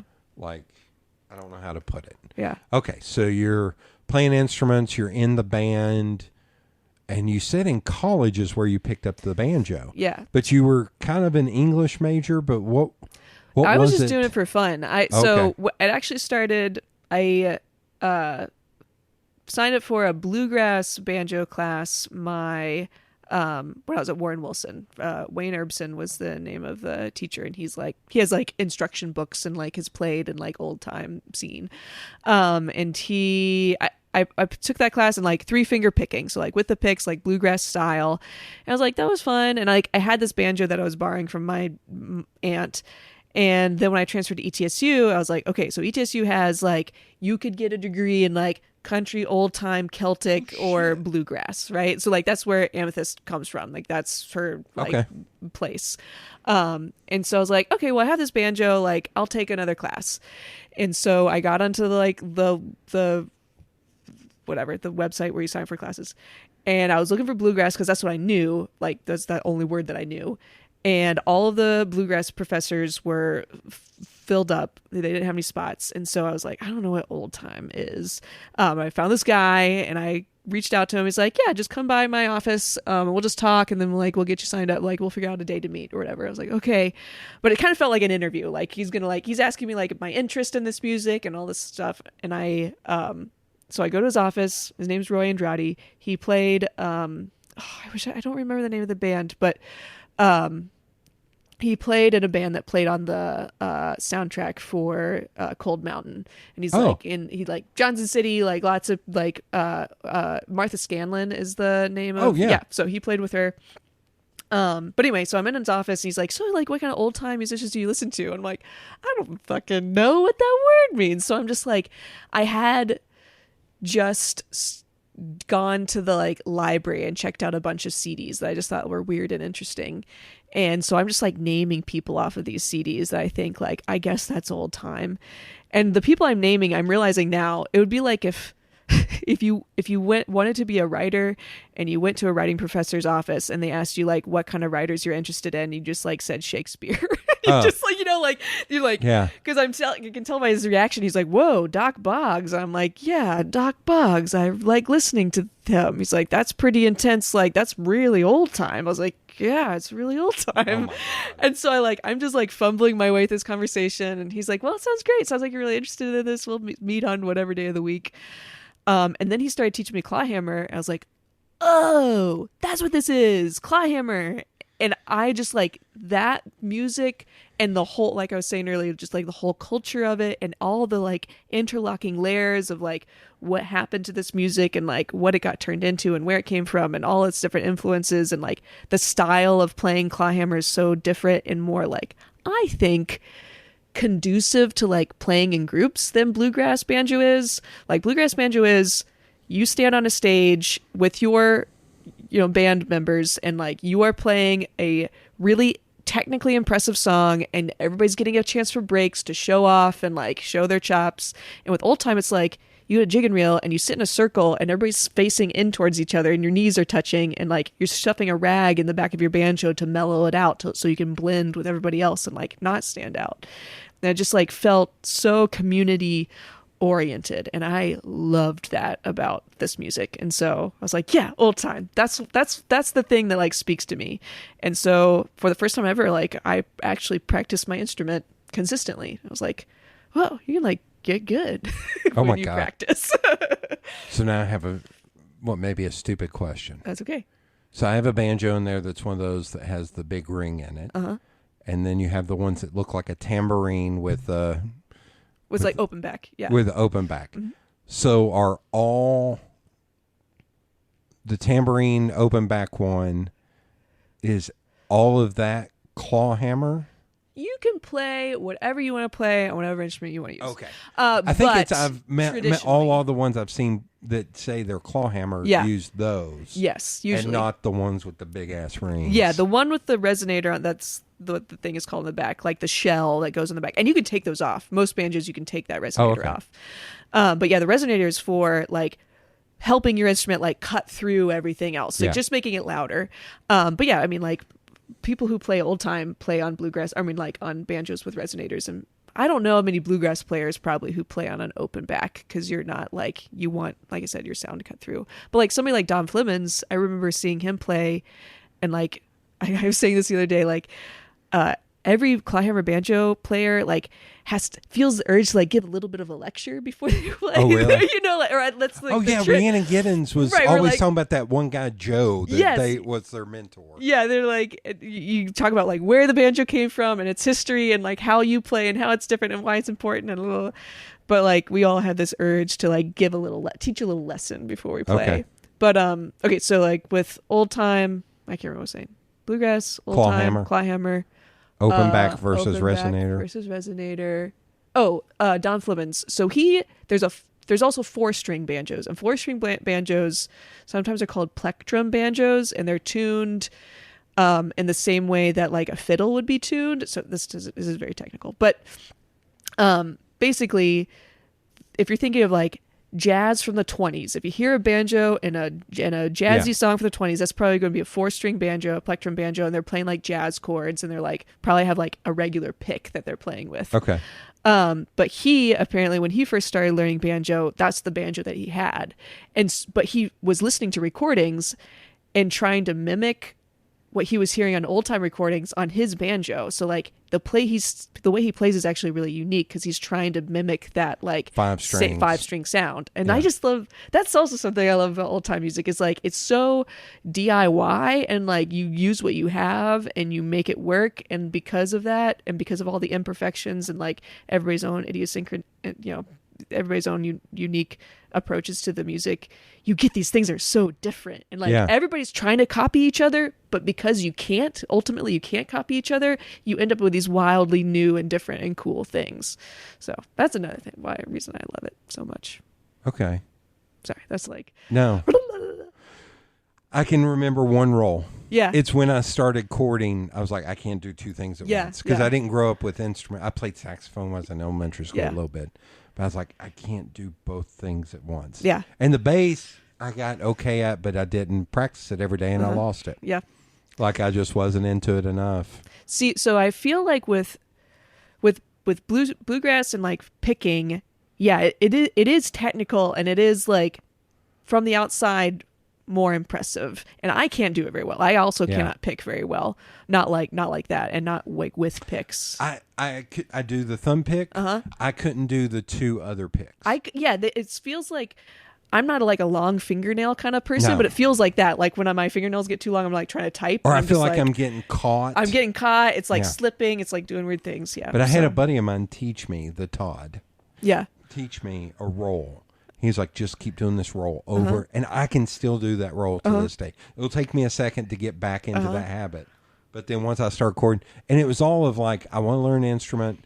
Banjo is the hardest, so I'm going to learn the banjo as opposed to the guitar so that I can then go down to play guitar or whatever if I want to. And then see, I think banjo is easier because, and this is another kind of technical thing, but like banjo is an open tuning, which means like when you strum all the strings like without pushing anything down on the neck, like that's a chord. So like if you're jamming and you're tuned to the right key and you know what key everybody's in, and you find those few like comfortable frets, like you can hang around in those frets and like kind of fake it and like blend and like play with everybody. But with bluegrass, it's just like, I mean, it's still open tuning with bluegrass, but like, yeah, I feel like whenever somebody compliments me on banjo, I feel a little bit like a fraud. I'm like, it's not really easy. Because like I know people who have tried clawhammer and like, that's so hard, I can't figure it out. Like I play bluegrass because old time is so hard, and I'm like, I play old time because bluegrass is so hard. I feel like I'm just like, I've tricked everybody into thinking I'm really good at banjo, and really I'm just like, I found an instrument that is intuitive, I guess.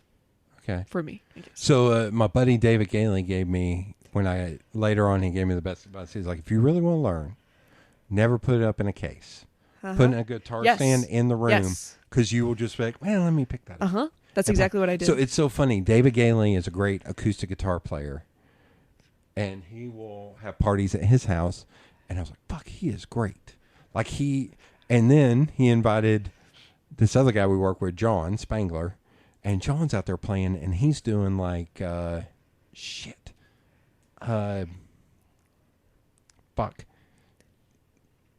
solos. Solos on a guitar, and it's just like, holy fuck, he's even better. And then John's like, I'm nothing. You gotta see my buddy, my brother Daniel. Daniel is like a flying V metal guy, and he's like like he's I was like, it was so crazy watching the elevation of those 3 guys of just like, holy fucking balls. Like, and it was funny, like when they used to do Tennessee Shines at the Visitor Center, I went almost every week. And there was like this couple, as a guy and a girl, and they were doing kind of country music. And then there was younger guys that were doing more punker country kind of stuff. Maybe the Hackensaw Boys, if you know them.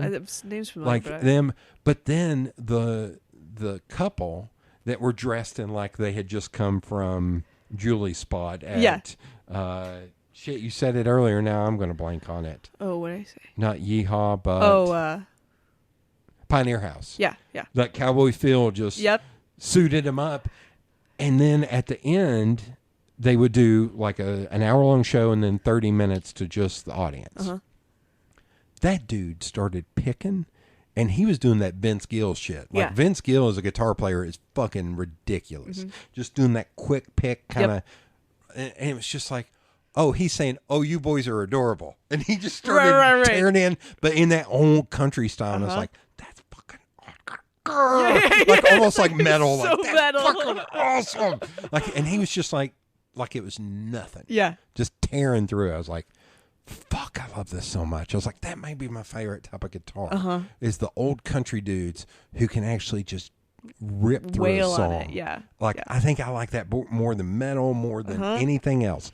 That shit right there, that it's like Waylon Jennings' guitar player, or Merle Haggard's, or Merle Haggard. Like, Merle Haggard was a hell of a guitar player. Like, those guys, that's the ones. Okay. Yeah, and like with guitar, I just like, because I could hack it like in a jam, like I could figure it out.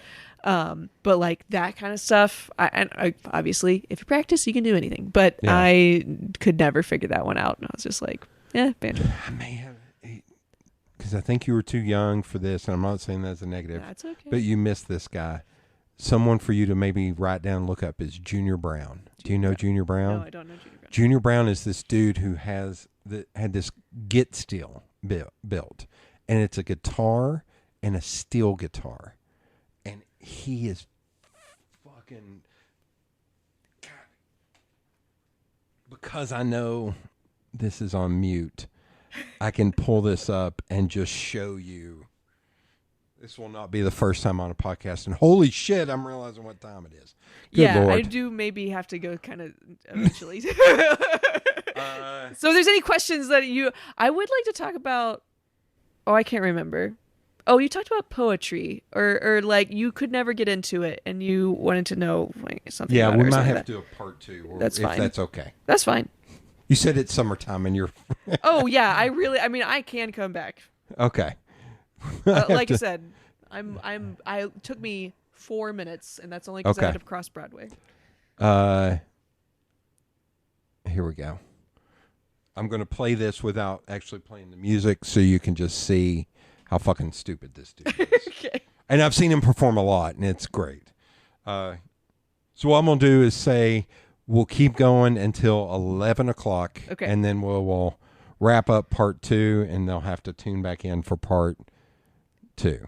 And that is his wife over there on I think that's actually a guitar. Yeah. But that's him. See that guitar and that steel? And he's so smooth. His body is like... Sorry. His body is like so... It's like rigid. Yeah. You know, like it's steady, but so chill. Yeah.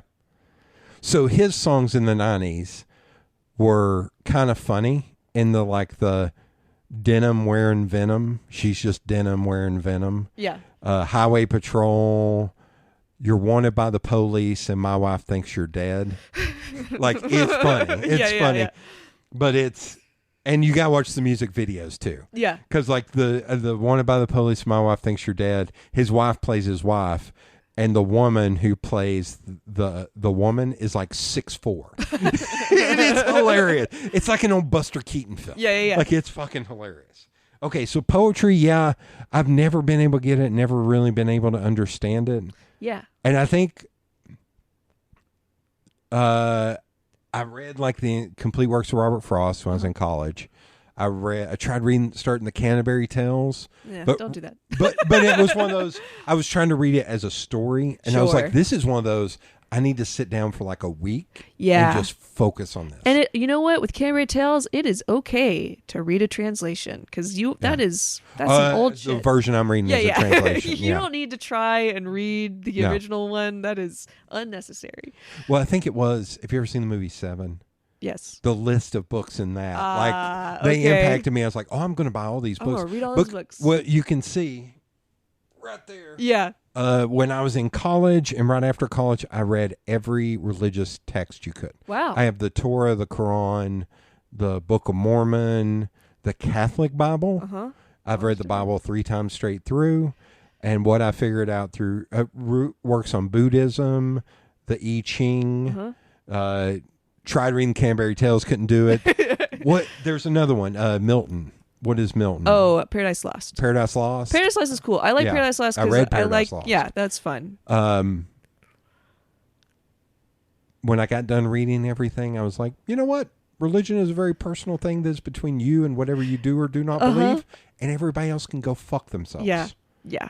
Like after reading everything, I was like, oh, you can totally see the missing years of Jesus. God, oh my God, we're going down. I ain't got that kind of time.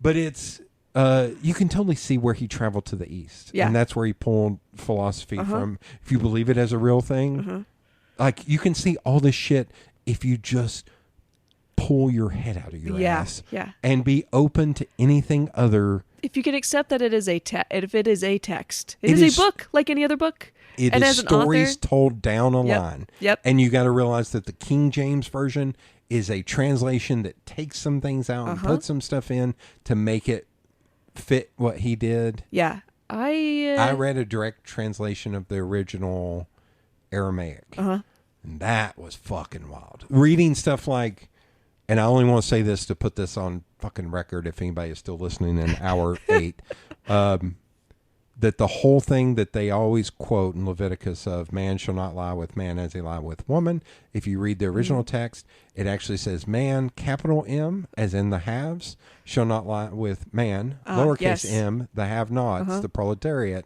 as he lies with woman.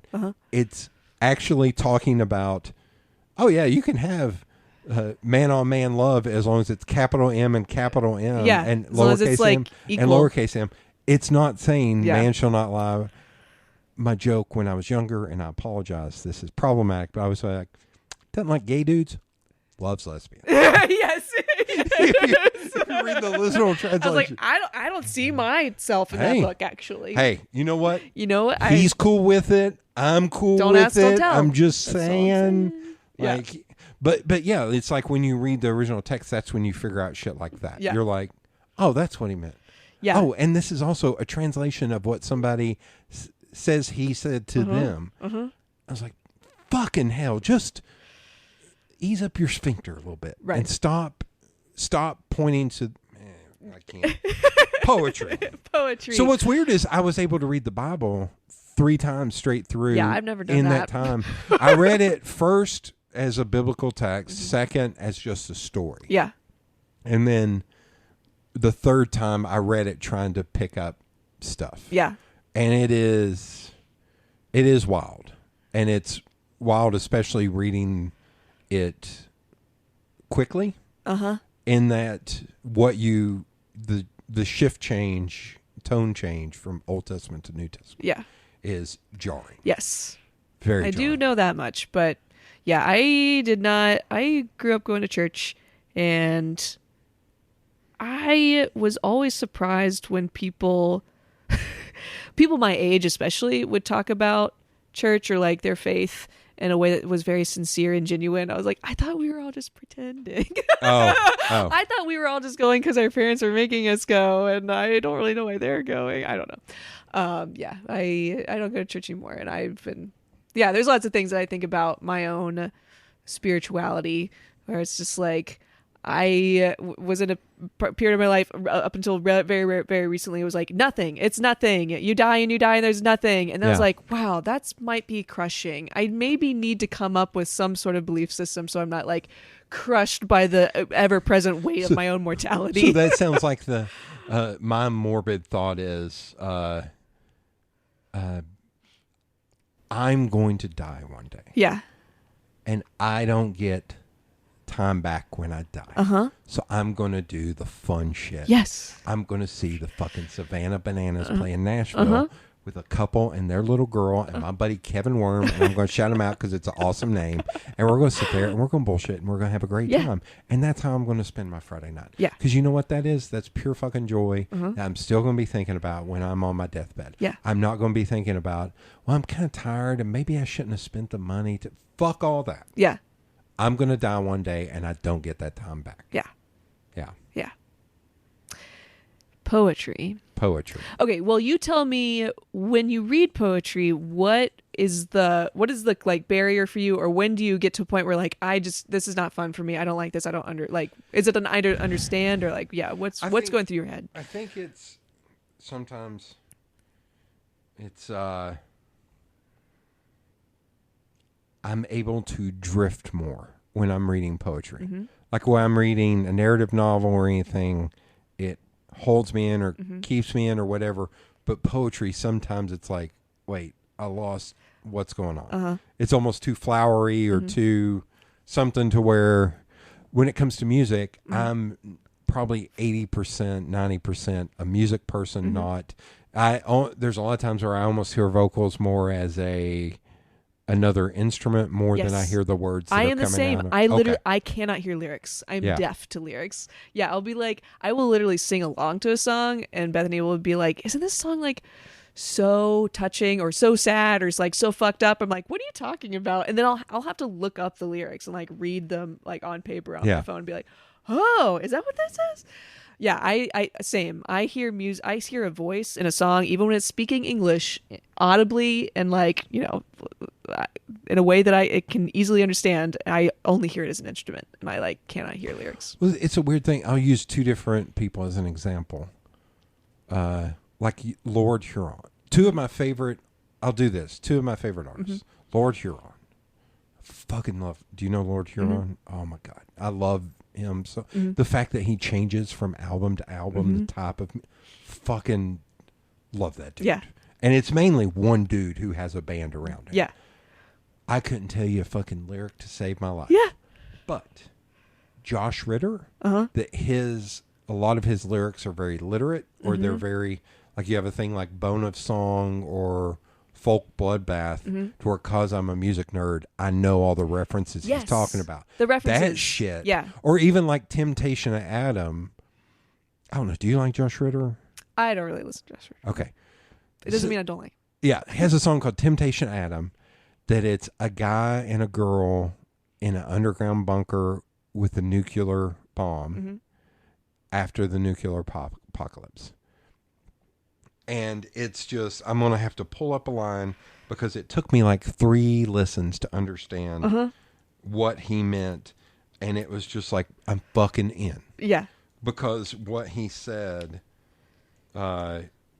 is, I think, such a brilliant turn of phrase that it's just like, it's also such a beautiful love song. Because it's about this guy and this girl at the end of the earth. It could be a guy and a guy, it could be a girl. Yeah. But it's just these two people at the end of the earth and talking about like the big one happened and this is over. And he says, I won her over singing WWII. And it took me like 3 listens going, holy fuck, he meant World War III. Holy shit, because I don't listen to lyrics that much. Yeah. But that just stuck in my head. I was like, wait, what is he saying in this song? And I listened to it. It's one of my favorite fucking songs. Yeah. Because it's so beautiful.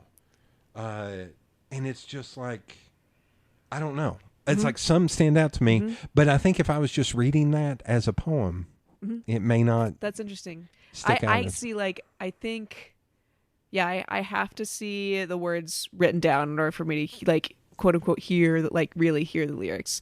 With poetry, it's like you're talking about like your mind wandering when you like start to drift with poetry, is because like a phrase triggered something in your brain and then you just like started like thinking about that. Maybe it's the poems I've read have not like told a story. They've just been, to use a term of the youths, a vibe. To where it's just like, I don't know where the fuck we're going with this. But it's here, I'll give you a book that I feel the same way, like Walden. Oh, yeah. Well, it took me forever to read Walden because it would be like, I would be like 6 pages. I'd be like, wait, what the fuck are we doing? Yeah. And are we still planting beans? Yeah. And would have to go back. Whereas, and there's a book I'll show you before you head out of here at 3 in the morning called House of Leaves by Mark Danielewski. Have you ever? I've never read it. It's been on my to-read Have you list. seen it? Yes, yeah. So that a lot of my friends are like, I couldn't keep up with the competing storylines. Like, I fucking loved it. Yeah. Like, I was like, it compelled me. Locked but in. he wrote. There's another book over there. I started reading. I couldn't finish it. Called Only Revelations. Where it's like you read 6 pages one way, then you flip it. Like the story is told. Yes. And I was like, holy fuck, I have to read this in one sitting. Yeah. I can't keep up Yeah. with the back and the forth and all that shit, man. Yeah. Like it's kind of crazy. This book, Cambodia, that I had, that it was like every other chapter was one story. And then all the chapters in between were individual stories. Yeah. It's like, I have to read this in one sitting. I can't keep up with this shit. Whereas like Blood Meridian by Cormac McCarthy took me forever to read because it was so dense. Yeah. But I still kept up with it. Yeah. I still understood it. But for some reason, poetry, and I don't. Maybe you can recommend some ones for me. Well, to read. yeah, I would say so. The thing with poetry is, and I haven't really. It's been relatively recently that I've gotten. I feel like I've gotten a grasp on like what I think poetry is and like what makes it interesting and important. Because like I wrote it before, and then I've been teaching creative writing for years, and always like enjoyed teaching the poetry part, but I was just like, I don't really know how to grade these things. Like when they turn them in, like, what the fuck am I looking at? Like, it's, I don't know, poetry, it's so subjective. And like teaching it more, I started to understand and appreciate the like, the very technical aspects of it. So like, that's one way to enjoy poetry, right? If you know the technical aspects of it, like you can appreciate those things. But like, in order to enjoy music or a film or like modern art, right? Like, I feel like the general population feels so much more comfortable just experiencing it and being like, I like that, or I didn't like that. And that's it. Nobody has to feel stupid or like they didn't quote unquote get it. Sometimes with art, like very abstract art, you know, people like joke or say like it doesn't mean anything or like I could do that or stuff like that. But like with poetry, listen to my episode with Josh Shorey where I yell about art for fucking 2 hours. I yell at him about art. I know you're not going to find this hard to believe. I have very spicy takes on art. Wait, don't give me so much, but like, are your spicy takes like, are you in the camp of like modern art is stupid and I can do that, or modern art is like meaningful and important? I'll give the shortened. I don't understand Rothko, but it's like I guess I respect it. Yeah, like Richard Prince can eat a bag of dicks and fuck off straight to fucking hell because fuck that guy. Yeah. Do you know Richard Prince? I need to look up Richard. No. Prince. Okay, no. I'll give you the shorthand. Okay. There were these Marlboro ads in magazines in like the 60s. He took the photos, made them bigger, and called him his own art. He went on Instagram, screen grabbed an Instagram photo with all the comments and everything, and then he made one comment underneath and sold that shit for like $400,000 and did not pay the original creators. Fuck Richard Prince. Okay, fuck Richard Prince. Yes. I hate you, Richard Prince. But, like, a lot of people in the art industry don't like him. I think Banksy is doing interesting things. Yes. Like the thing about when he shredded it. Yeah. I think that's fascinating. Yeah. I think the whole world around that, about there's all these documentaries about, okay, he paints on the side of the building, then holy fuck, the side of, it was some random dude's like garage to where he had to hire security and he was just some schmuck. Yeah. And it was just like, why did you just fucked up that dude's life. Yeah. So it's stuff like that. So I don't think Piet Mondrian is an artist that is one of my favorite artists that a lot of people could probably look at and say, I can do that. Right. But then people have tried. Yeah. And could not. Right. Okay, so here's how I'm going to connect that to poetry. Is like, with stuff that the people who like say they don't get art or whatever. That's Piet Mondrian. Yes. Yeah. I want them to know that you can experience poetry and you can like, in your words, like get the vibe. And even if your mind wanders or like you get to the end, you're like, I don't really know what that image was, or like, I don't know literally what was happening, right? Like, I don't know how the verbs and the nouns and like what world, you know, like, I don't know what things were doing what in that poem. But if you get to the end and like you had an emotional experience, or or your mind did start to wander, like there was a little section that reminded you of your own memory or your own experience or like your own belief in something, like that was the point, right? Like if you got to the end and you didn't know what was doing what, that's okay. And obviously there's poetry that like, just like with art and music and movies, that you can still get to the end of and you don't understand it and you don't like it, right? Those two things can exist separately. But like, I do wish more people could see poetry as like just another art form that you can like let wash over you, and you could just kind of like be along for the ride. Because like with a song, when you don't get it, like you listen to it again, you don't necessarily like stop it and go back over and over and over again with that one thing, or with like a movie or something like that.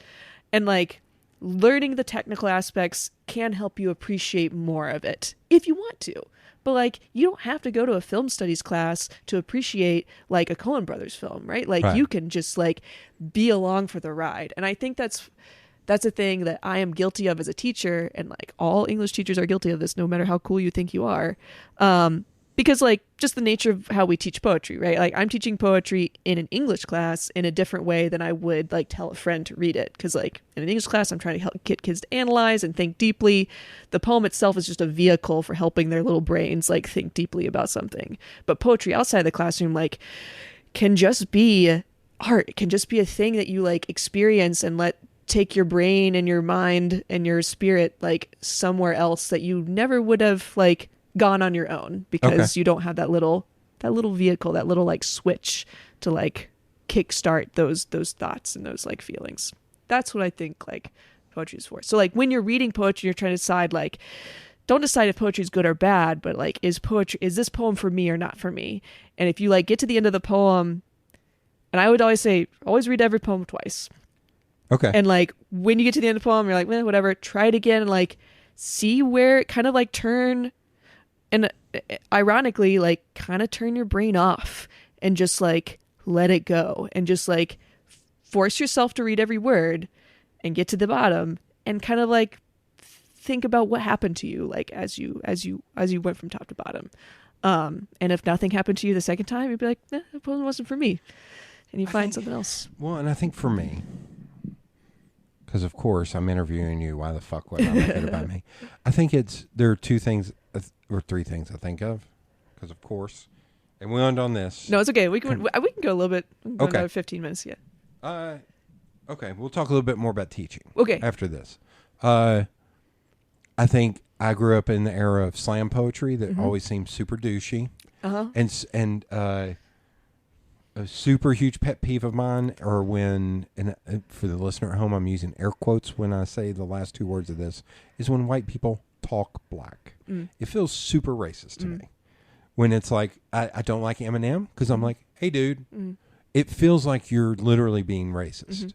Like you are putting on what is called a black scent, and it really bugs me. That's just one of those little, I can't stand it. Yeah. I can't stand it. I think I didn't have teachers like you that taught shit like that, because I was also in classes that were like standard English. Sure. Because I was at Fulham. Yeah.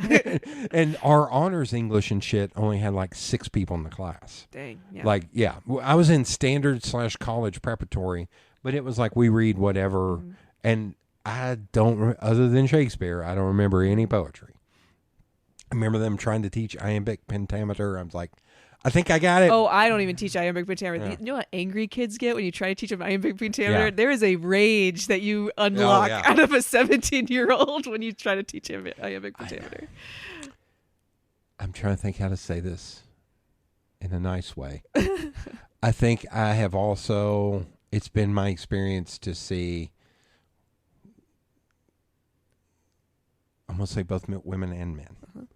Women read poetry and it's like, oh, this means, it seems inauthentic. And men being like, well, I wrote this and that makes me deep. So that's really interesting. So I think I see those where I'm like, it feels like bullshit. I feel like I dated a woman who it felt like she read poetry to make it be like, hey, can you do this? I understand. Yeah. And it was like, that's really interesting. Yeah, Poetry, like, I think I had I had no teaching of it, and then had so much negative experience to where maybe I haven't tried hard enough because I don't know what to read. So when I do read stuff, like I've tried to read journals and stuff, and I'm reading through it and I'm like, fuck, I'm just, my brain just flitters away. And like, you can't plow, and I had to teach myself this, but like, I can't read a book of poetry in a day. Yeah, the Robert Frost trying to read all that in one sitting like a book was fucking hard. No, I need to take I can do like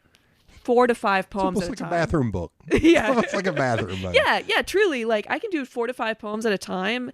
And if I notice myself going too fast, then I realize like, oh, I'm in like book finishing mode. Like I got to sit with this poem and just like read top to bottom. And again, like I said, like I don't like every poem. Like even poems I understand, I'm just like, I don't really love that. And there's, so like you're talking about slam poetry. That is like a very specific type of poetry. And it also does not super speak to me. I don't love the like you kind of talked about it as an accent. For me, it's like a cadence that's very slam poetry-esque. And like, it's William Shatner. I am in my rhymes. Right. And and it's like, oh. I think when I have come across slam poetry more recently, I think that has started to fade away, like that trend. But it's still I'm going like, to use a very wrong term. The douche chills. Yeah. Somebody used that to me. I was like, that's the perfect. Yeah. And it's just like, and I see the value in slam poetry because slam poetry is like, a lot of people who are into it talk about it as like, this kind of saved me. Like, because there is a very, unlike poetry that you just write and you try to publish, slam poetry is a community where you like are talking to people and like interacting and like you've got friends there. So, but I also came up in the time where a lot of people studied like Tupac's lyrics as poems because he grew up in creative arts schools. He has a book of poetry. Yeah. So they're used to, I'm trying to remember who said this. There's an older black gentleman who said, every young black man thinks he has 16 bars in him, thinks he's a rapper. And I'm like, I think that's like every kid now thinks because of Ed Sheeran, every kid thinks they can rap now. So that's another one of those, you ever seen Dangerous Minds with Michelle Pfeiffer? Cool teacher thing. I'm gonna flip the chair around. I'm flip the chair around. Spit some rhymes. I'm like, fuck off, man. Yeah. Like, there's a lot of problems with that too. Yeah. I don't know what, I think it's just the slam poetry I've seen way too many white dudes. It seems like they are trying to affect. Yeah. And it really is just like, I want to punch you so bad. I wish I knew off the top of my head more the history of slam poetry, because I do think it was like in the black community that is where it emerged from. I'm trying to remember the dude's name. I could have told you because he was on MTV. Because I think there was a slam poetry there's like Def Poetry Jam. Yeah, Def Poetry. Yeah. So yeah, you're right. Like, and it has like seen its own like trends kind of like rise and fall. But yeah, so like slam poetry is not like my kind of poetry. And another kind of poetry that I like am not into, but I try not to shit on because for some people it is their gateway into poetry, is like Instagram poetry. Like, full disclosure, sometimes I do just look at the poetry hashtag on Instagram to find the worst Instagram poetry and find with the most likes, just so I can like hate read it and like. Oh my god! I'm just like, oh, that has 3,000 likes. Are you fucking kidding me? And then I'm like, calm down, whatever. Some people like it, but I do hate read it because I just want to feel angry sometimes. But I mean, like the poems that all I'm thinking is Joanna Gaines shared it and put like hashtag blessed. Yeah. Well, when I was trying, because you saw the poems that I put, so ironically I put some stuff on Instagram because I've tried to do it. I haven't tried very hard or for very long to get my poems published, but I was like, you know what? I can go ahead and share these with people who know me. And then if they do ever get published, I'll just like delete these posts because like they'll, whatever. There's publishing things about like having them in other places on the internet. But, yeah, when I was making my little post, I had to use Canva to get all the words on the thing. You're killing me with Canva. And I was going through Canva, like looking for the pre-made stuff. I was like, this is all going to make my poetry look like shit. Because it's like, it all is the same. All the little Canva templates look the same. So I like picked one and ultimately just like completely destroyed it. And like, look, I just need people to be able to see these words on the screen. I don't. As the graphic designer, fuck Canva. Yeah. I was just like, because I was like looking through the images I could add as just like all these stock photos where I could pay for premium and get different stock photos. So Don't do that. I'm not going to do that. Yeah. But yeah. So I'm not competing with the Instagram poetry. Like I said, like I'm just kind of putting it out there to as a way for me to get like selfishly get a little bit of affirmation. Because when you write and you keep it to yourself, you're like, well, this is shit. Like, I'm never gonna, like, nobody's gonna like this. Everybody in the creative field. Yeah. they hate the work they did Yeah. 2 minutes ago. Yeah, literally, I will go back and look at the post and like the really nice comments, and I'll scroll back up to the poem and be like, that's fucking, you guys are idiots. Yeah. If you like that shit. Oh my God. So yeah, I would say the poems that first like spoke to me and made me realize like a poem can just be like a beautiful, vibey little image is like Carl Sandburg, who also, like the fog comes on little cat feet. Like that is my favorite line of poetry from anywhere. And like, there's no weight to it really. There's not like, I wouldn't teach that poem in a literature class and try to get somebody to like find a theme in it. I'm just like, that's just a beautiful, quiet little image. And I love that poem. That's a very short poem. It's a very short poem. It's one of my favorites. And a lot of Carl Sandburg stuff is like, yeah, just like small little, a lot of times like nature images. And it's just like these quiet little moments. And I'm like, yeah, that can just be that. Have you ever been to his house? I think I've driven by his house. I don't think I've been I like went on inside a tour. it. It's so funny. I've been to his house twice, and it was under construction. Both times I was there, years apart. Yeah. I'm like, you bastards. It's the You're thing. like- But the person giving the tour were like, well, we can't go through everywhere, but I can kind of show you a lot. And she was like, yeah, I can't remember his wife's name, but they was like, yeah, they lived here, and as you can see, they had a lot of books. They had bookcases in every room. She said the line of demarcation was the bathroom. You do not put bookcases. No books in And the I'm bathroom. sitting there looking around going, so I can have bookcases in every room? Yeah, Like, yeah. I was all excited. I was like, oh, shit, this is #goals. Like, Yeah, this yeah, is yeah. awesome. What's funny is I went to his fucking house twice, and I never read, Never read a poem. probably not, no. Yeah. Him and, although that's more like an essay. What's the other? Carl? Shit. Carl. The astronomer. The astronomer. Sagan. Yes. Like the pale blue dot. Yeah. I guess is more of like an essay than something like that. Mm-hmm. See, but I think you could take something like the pale blue dot and turn it into a poem. Oh, for sure. Yeah. I love doing that with my creative writing classes. Like because we write, I always teach poetry and then fiction, and then I give a little poll and I ask them like, what else do they want to learn? And we'll do like children's books, songwriting, playwriting.